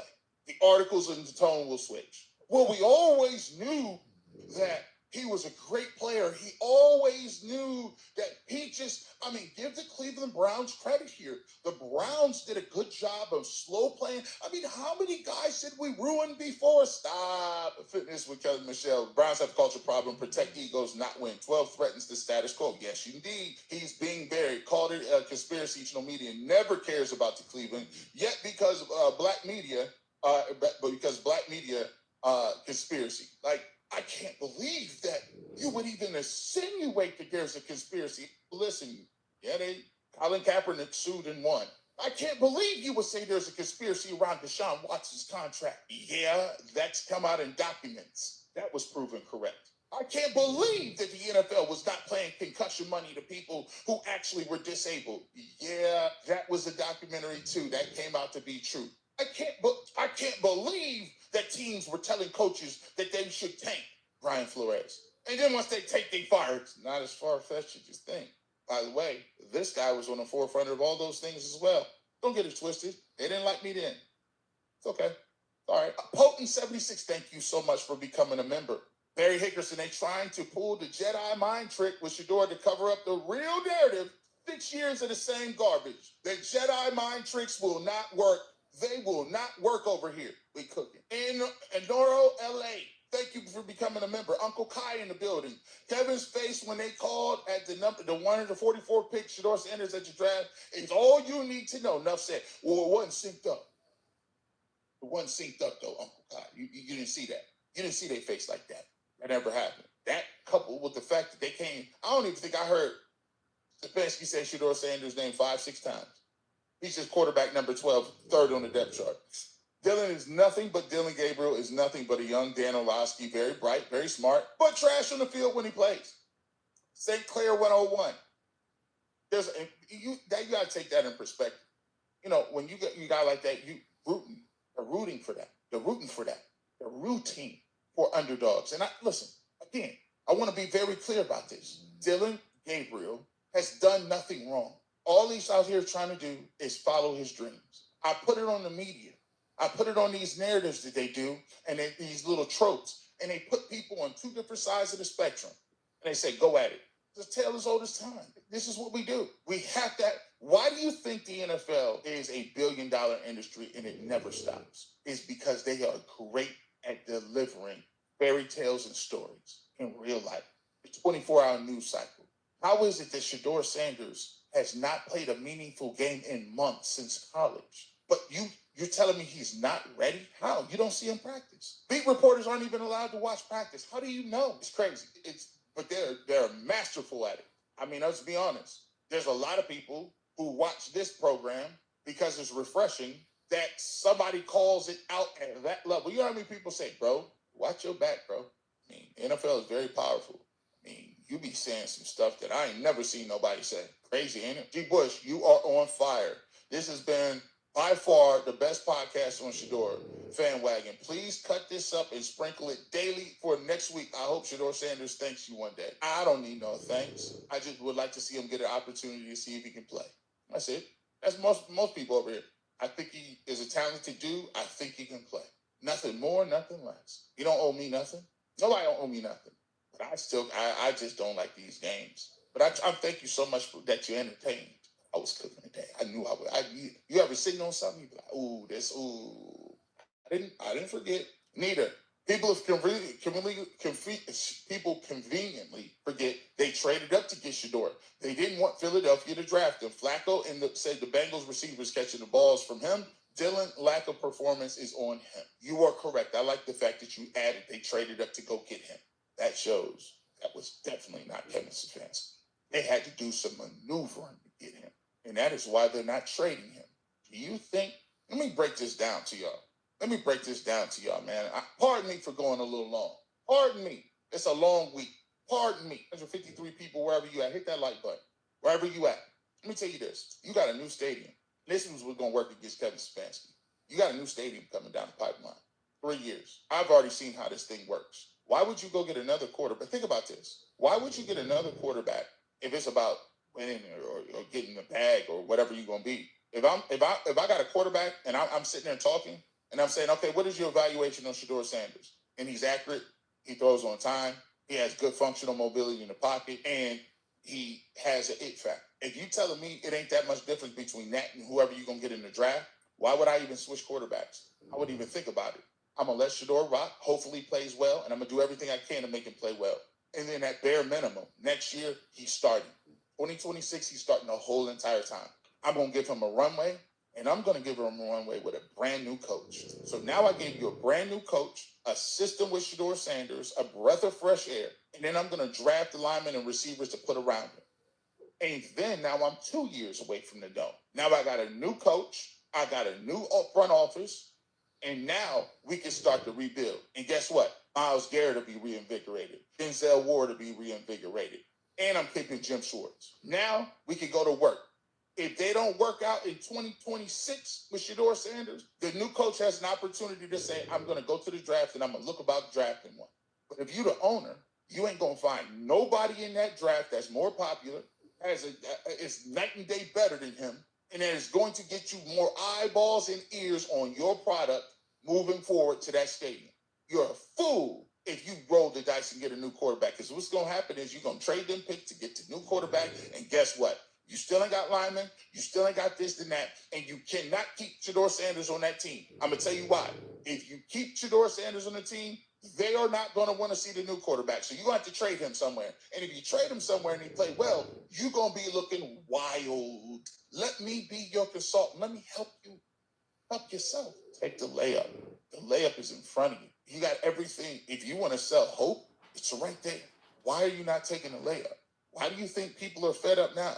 because they're not trying to see Dillon Gabriel and Kevin Stefanski offense. Get rid of them. Kevin is collateral damage. Like, why are you holding on so strongly to a first-time head coach who's the fan base don't even like him no more? Babe, at least you can sell hope with a new coach and a new process and a quarterback that the world wants to see play. Maybe it's me. Uncle Kai. Seen what I've seen the last 4 years at Jackson State of Colorado, so I feel like some people calling me a liar when they are the ones lying to me. That's why I told y'all earlier in this conversation, we need to talk about this. I ain't got to argue back and forth with you. You say what you want. These receipts don't lie. I know what I saw. I said it in the clip. I know what I saw. I don't care what he said. I saw it. Catcher Freeman. That's a funny name. Ain't that person? In their 40 time, it will be 10 minutes and get the nerve to be calling wide receiver slow and trash. Lord have mercy on these catchers out here. Catcher wilding out. Big Irv Express, bruh. Without you, Cleveland media would be nothing, man. Actually, I appreciate the comment, man. I think without me, the Cleveland media would be a little less interesting. It'll move on without me. I'll move on. One day, maybe you look back and be like, man, you know what? When it's all said and done with, maybe you look back and say, dang, G. Bush, G. Bush was funny. Hey, you give it to him, G. Bush was funny. 66, thank you for becoming a member. We appreciate you. Catcher Freeman says, I'll never forget how they talked about a man battling. I didn't like that either. It was a lot, it was a lot of stuff around Coach Prime that I had to disconnect myself from the situation. I'm like, man, this man battling cancer. And you still talk about why his son, but like, come on, man. It's wild work, boy. It's wild. RG3 Steven Jackson, Sharp called it. It is what it is. Don't be scared. I don't listen or click on any media that's part of the conspiracy, period. Stony QT. G. Bush burnt the house up today. Nita, second PSA. Don't give those podcast haters clicks with none of them content. She said, give your money to G. Bush. or off over their Corday content. I appreciate the vote of confidence, Nita. Hey, by all means, y'all support who y'all support, man. Make a decision on who you're gonna support. I ain't a man that cuts nobody's money off. It's up to the consumer to believe what they want to believe, and it's up to them to support who they're gonna support. So if you feel the need to watch other people, if you feel the need that you're gonna pull up on somebody, I'm not gonna stop another man from eating, you know what I'm saying? That's where I come from. But what I will say is, instead of cutting that off, just support the people you support. You know what I'm saying? And I appreciate all the support I get. All of it. John Shaft. Shedeur is already the face of the Browns. They fear his smile, charm, articulation more than his skills. The black quarterback has always been him. Shout out to John Shaft. In Noro, LA. Keep bringing the heat and shining the truth. Biased sports experts you have to deal with. Biased sports experts is someone you're going to have to deal with. And no matter how many fabricated lines, it ain't going to equal up to this barbershop real-ish. If you know, you know. X Factor XP. I wonder if Shedeur Sanders' face had anything to do with how they're treating him. It has happened to me before. Nice work, G. Bush. Hey, man, you're not going to be liked all the time. That's it. People of faith ain't, hey, look, they ain't like Jesus, boy. Why would you? They ain't like you. You ain't going to be liked. When you stand for certain things, you ain't going to be liked. It's going to be a tough battle. It's going to be an uphill battle. But through the strength of God, you can make it. You can keep going. One with God is the majority.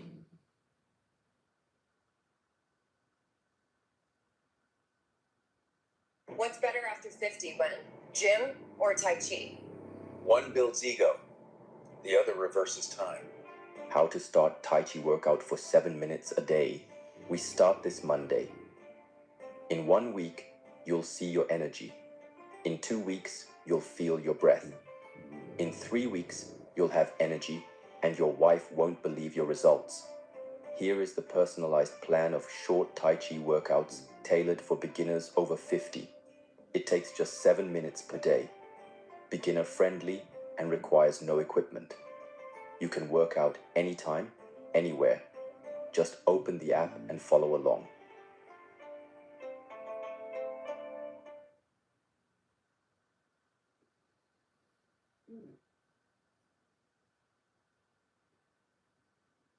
Build a website you love with Wix. For your words, create your brand, your opportunity, your breakthrough. Feeling a vibe? Run with it. From can't look away to gotta have it. Make every detail yours. Bring out what's hot. Remove what's not. Crystallize it. Instantly set a tone that speaks in your voice to your audience. Keep moving. Your site grows with you. Add solutions that meet you where you are and take you where you want to go. Smooth to make, easy to love.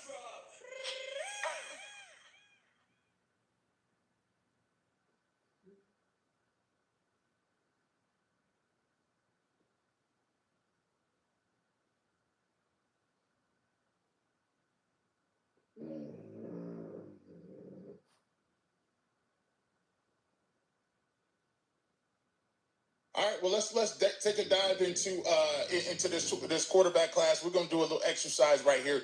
We're gonna break this down into a couple of different tiers, and we talked about it a little bit beforehand. The first tier is you wouldn't touch them with a 10-foot pole in the 2026 draft. Let's see what Todd McShay has to say about a couple of these guys. You let me know where you think Todd McShay was right and where you think Todd McShay might be a little off, or if you agree with him. Let's start with a guy who has been known around these parts. Drew Aller out of Penn State just got hurt. Let's see what he has to say about those guys. To me, is the most confounding prospect. Everyone's got a first-round grade on him, it seems like high grades. He's big, he's competitive. I like that he's strong, he sees the field, all those things. But he's not mobile, and he's slow with his feet. He doesn't win big games, and he's not accurate, Bill. Like, there's some kind of visualization thing with him. Got receivers running away from him. He doesn't trust his throws. And if you're not mobile and can't run around and you're not accurate, why are you a first-round prospect? Art McShay, he says Drew Aller. I don't know. I didn't see it a long time ago. People was mentioning his name. I know he's from Cleveland. Your thoughts on Drew Aller? So talented, but has never gotten better. And Drew Aller is why James Franklin got fired. That was the first mega high school quarterback recruit Franklin was able to get to come to Penn State. And this one really hurts for James because Drew looks the part. If Drew walks in the building, man, with that star rating, with that appearance, right, you're like, oh yeah, we got our guy. Like, this is Drew Bledsoe reincarnated, right? But he never got better. And I think that's where James Franklin failed himself and failed the Nittany Lion faithful. He never had anybody on staff who could develop a quarterback. And Drew Aller continued to exist based on his potential coming out of high school, but he never improved in college. Even though they were successful last year, they were so talented. Tyler Warren was really the component that made the offense go. For the last 2 years, they've had first-round pass rushers, right? They've still got two good backs. They've had everything around him, but he hadn't developed. So talented, but I wouldn't touch him. He's had too long to show me that he can put it all together, and he hasn't. I hate that he got hurt because I didn't want his college career to end like that, but I wouldn't touch him with a 10-foot pole. Listen, man, Drew Aller was a name we've seen mentioned a lot. Let's slide on to the next guy who we've seen mentioned a lot and a ton. This guy was actually mocked to go to the Cleveland Browns. One Cade Klubnik. Let's see what McShay says about him, and we'll see what Sean has to differ with that. Cade Klubnik, specifically, and the Clemson offense, after this win against Troy, than I was after the loss against LSU. I really am. We all know Cade Klubnik is a phenomenal quarterback. We saw the tape last year. We saw him get better as the season progressed. We saw him do some special things. We saw that long run against Pitt in the college football playoff, like battling back. We saw it before that to get into the college football playoff, in the ACC championship, upsetting SMU. We know what Klubnik is, but I don't care who the quarterback is. If you can't protect him and the weapons aren't where they're supposed to be, now it becomes your issue because you're not comfortable in the pocket. You're starting to rush throws. You're starting to make bad decisions. You're not trusting the things around you, the elements, the protection, where the receivers are going to be. And I saw it against LSU, but it's the first game of the year. Then you go watch the tape. You study those things and you start to correct them. And sure as we're going to have this corrected for Troy. And I get it. Like, there was a rain delay and it was kind of a funky game. And it felt disjointed, but you're still Clemson. Those are still 4 returning starters. That first drive of the second half, when backs were against the wall, I'm like, we better nip this now because it started like they're getting confidence. Ball's not rolling our way tonight. We bet like this is. They came out and had a 10-play drive. They ran it 8 times. They don't trust their protection. So I don't know how you fix that. This is Troy. How are you not more scared after this? Listen, you tell me. I'm gonna put his stats up here. You let me know. Go ahead on K Clubney. Do you echo what you are hearing right there from Taviche? Some of it I do. I disagree with the fact that he said Kate Klubnik is an elite quarterback. I think Kate is talented, but for some reason, he does things that make you not want to believe in him. And that's why I wouldn't touch him. Like, because there was a stretch last year, second half of the season, where I was extremely high on Kate coming into this year as well. Let me be fully transparent. Second half of last season, Klubnik was balling. Oh, listen, the game. Go watch the SMU game. He was balling. I was like, okay, he finally put it together. He's finally got his confidence. Because at times early in his career, I thought the expectations were ahead of where he was actually at as a player. But he fought through that. But then you look at the beginning of this year, and he's just not very good. And the one thing I know about Clemson, if you can't do it consistently there, that's the most sheltered college football program in the country. You never hear from what standpoint? What do you mean by Dabo takes all the darts. Okay. You've never seen a Clemson player get criticized or ridiculed or really even evaluated in a negative light because Dabo does a great job of sheltering those guys, and I think that's a hindrance. When Deshaun faced adversity in the pros, he didn't handle it well. Trevor Lawrence still looks like he's lost in the headlights. You know, when he's out there, he's frenetic. He's all over the place. And I get that when I see Cade, but Cade's not as talented as Trevor. So I just look at Cade Klubnik as a guy. Can I really put him in a position where we're not going to be good around him? He's going to be asked tough questions. He's going to be the topic of national platforms. And I'm talking about the expectations that go with a top 10 selection in the draft. I just don't think Cade is ready for that. I'm very disappointed in how he's played this year. So for me, I wouldn't touch him. Do you think there's a chance in this process he can be overdrafted in terms of at the end of the first round? I was going to make that opinion known throughout this thing. Because some of these quarterbacks are so well known, because they're high profile, NIL guys, high profile programs. Drew Allen, a lot of people had him as a first round pick.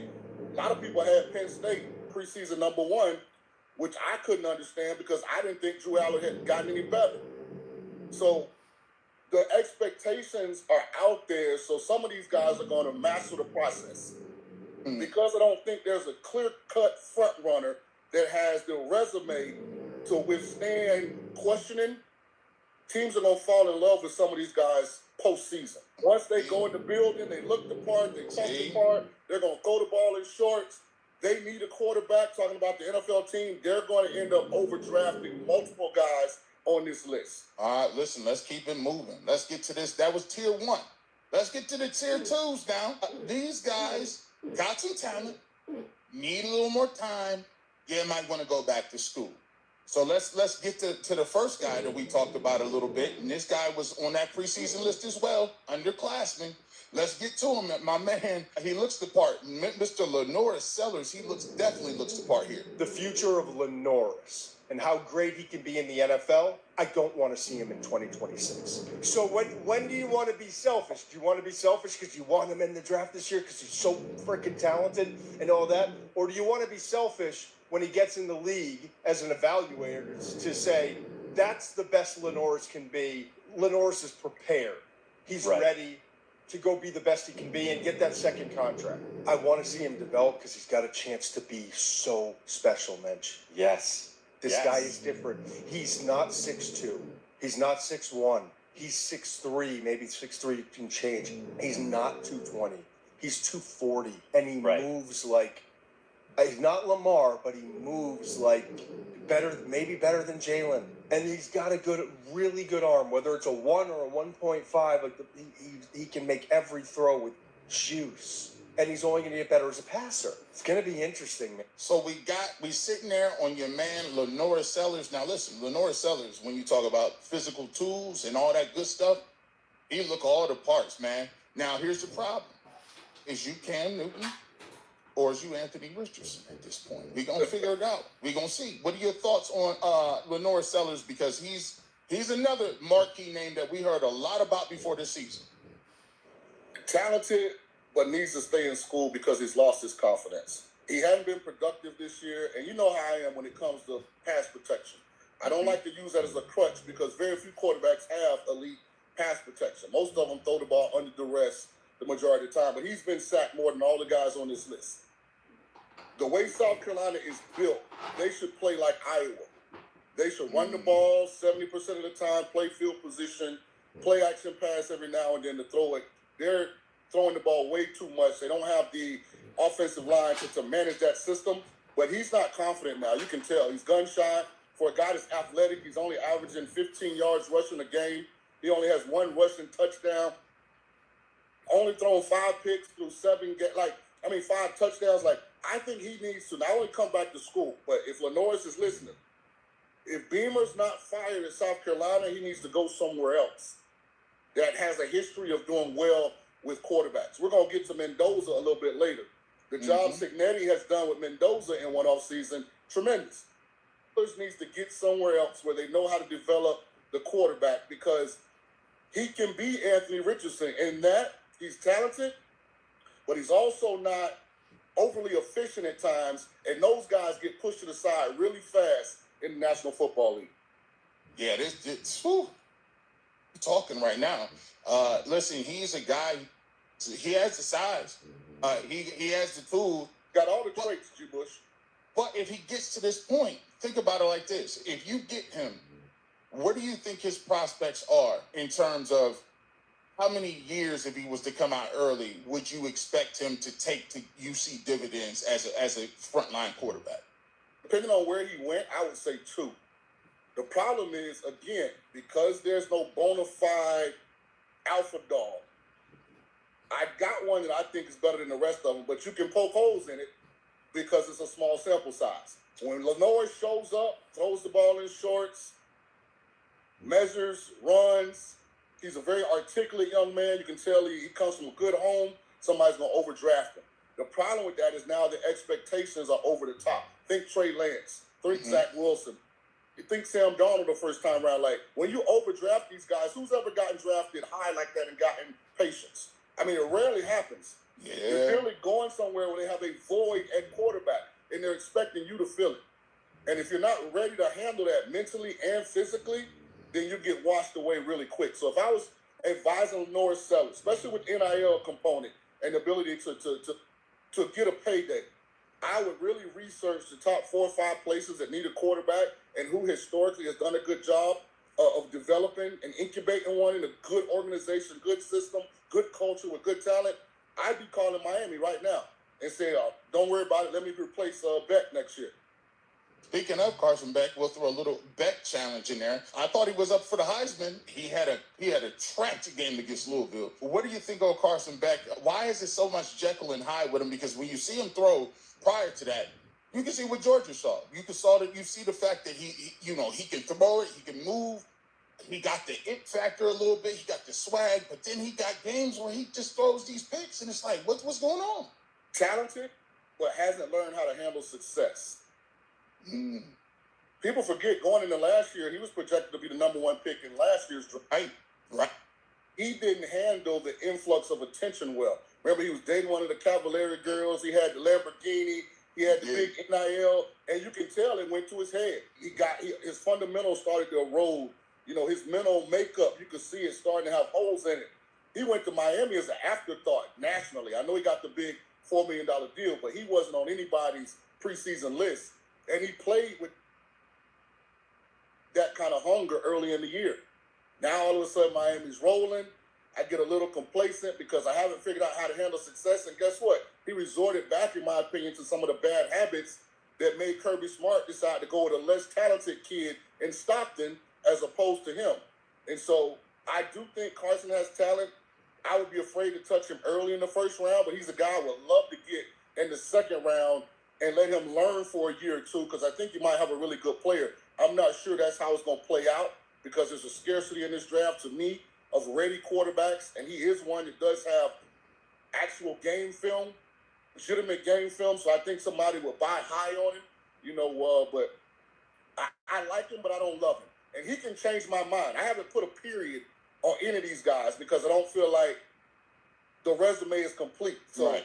I actually, just to show, for context, I put a national title play in on Miami at 16-1 after the Louisville loss. Because you look at the rest of their schedule, they're going to run the table more than likely. And if he plays to the top of his ability, they're good enough everywhere else to beat anybody in the country on any given Saturday.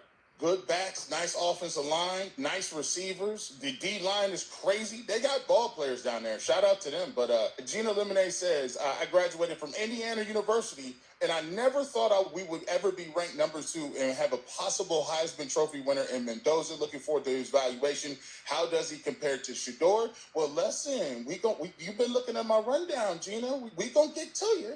And Mendoza, by the way, is on this list. So let's keep it pushing. Let's get to this other guy. And one more guy in there. I think he got a little something. But let's go ahead and see if he can come back to school. Let's see if I got this cue. Chanting is a different human being from the guy who looked like he was mentally paralyzed. And I don't know why he's paralyzed. Well, look, he says basically in this clip, so we'll take it down. He says Arch Manning he believes Arch Manning is a different player after he played against Oklahoma. He feels like that he really did his thing. He showed up in that football game and he was paralyzed a little bit due to like all of this stuff that was coming at him. People had written Arch Manning off, said he was garbage. As a matter of fact, against Ohio State, I was like, hey, this is not the Arch Manning I was used to seeing. You told me Arch Manning was supposed to be a Manning. This guy's out here a creator with legs. You got to kind of use some different things. And actually, to be truthful in that game, I don't even think they did him service. Like, you were supposed to do some of that stuff you was doing with Quinn Ewers. Where's that quick stuff that you was having, Sarkisian? Like, I thought you were supposed to help him out. They was dropping him back way too much in a traditional sense. And I didn't think that was suited to his game. Now, I'm just a little D lineman from the MAC. I don't know what I'm talking about. Sean King, I'll let you go ahead and tell it. What did you see from Arch Manning so far, and what do you think he needs to do in terms of his career and whether or not he should go back or not? Let me say this. Arch Manning will be the number 1 pick in the 2027. See what he did right there? I thought the expectations placed on him were unfair and unrealistic because he's nothing like Eli or Peyton. Arch Manning is Josh Allen at Wyoming. If you ever get a chance, go look at Josh Allen's Wyoming tape.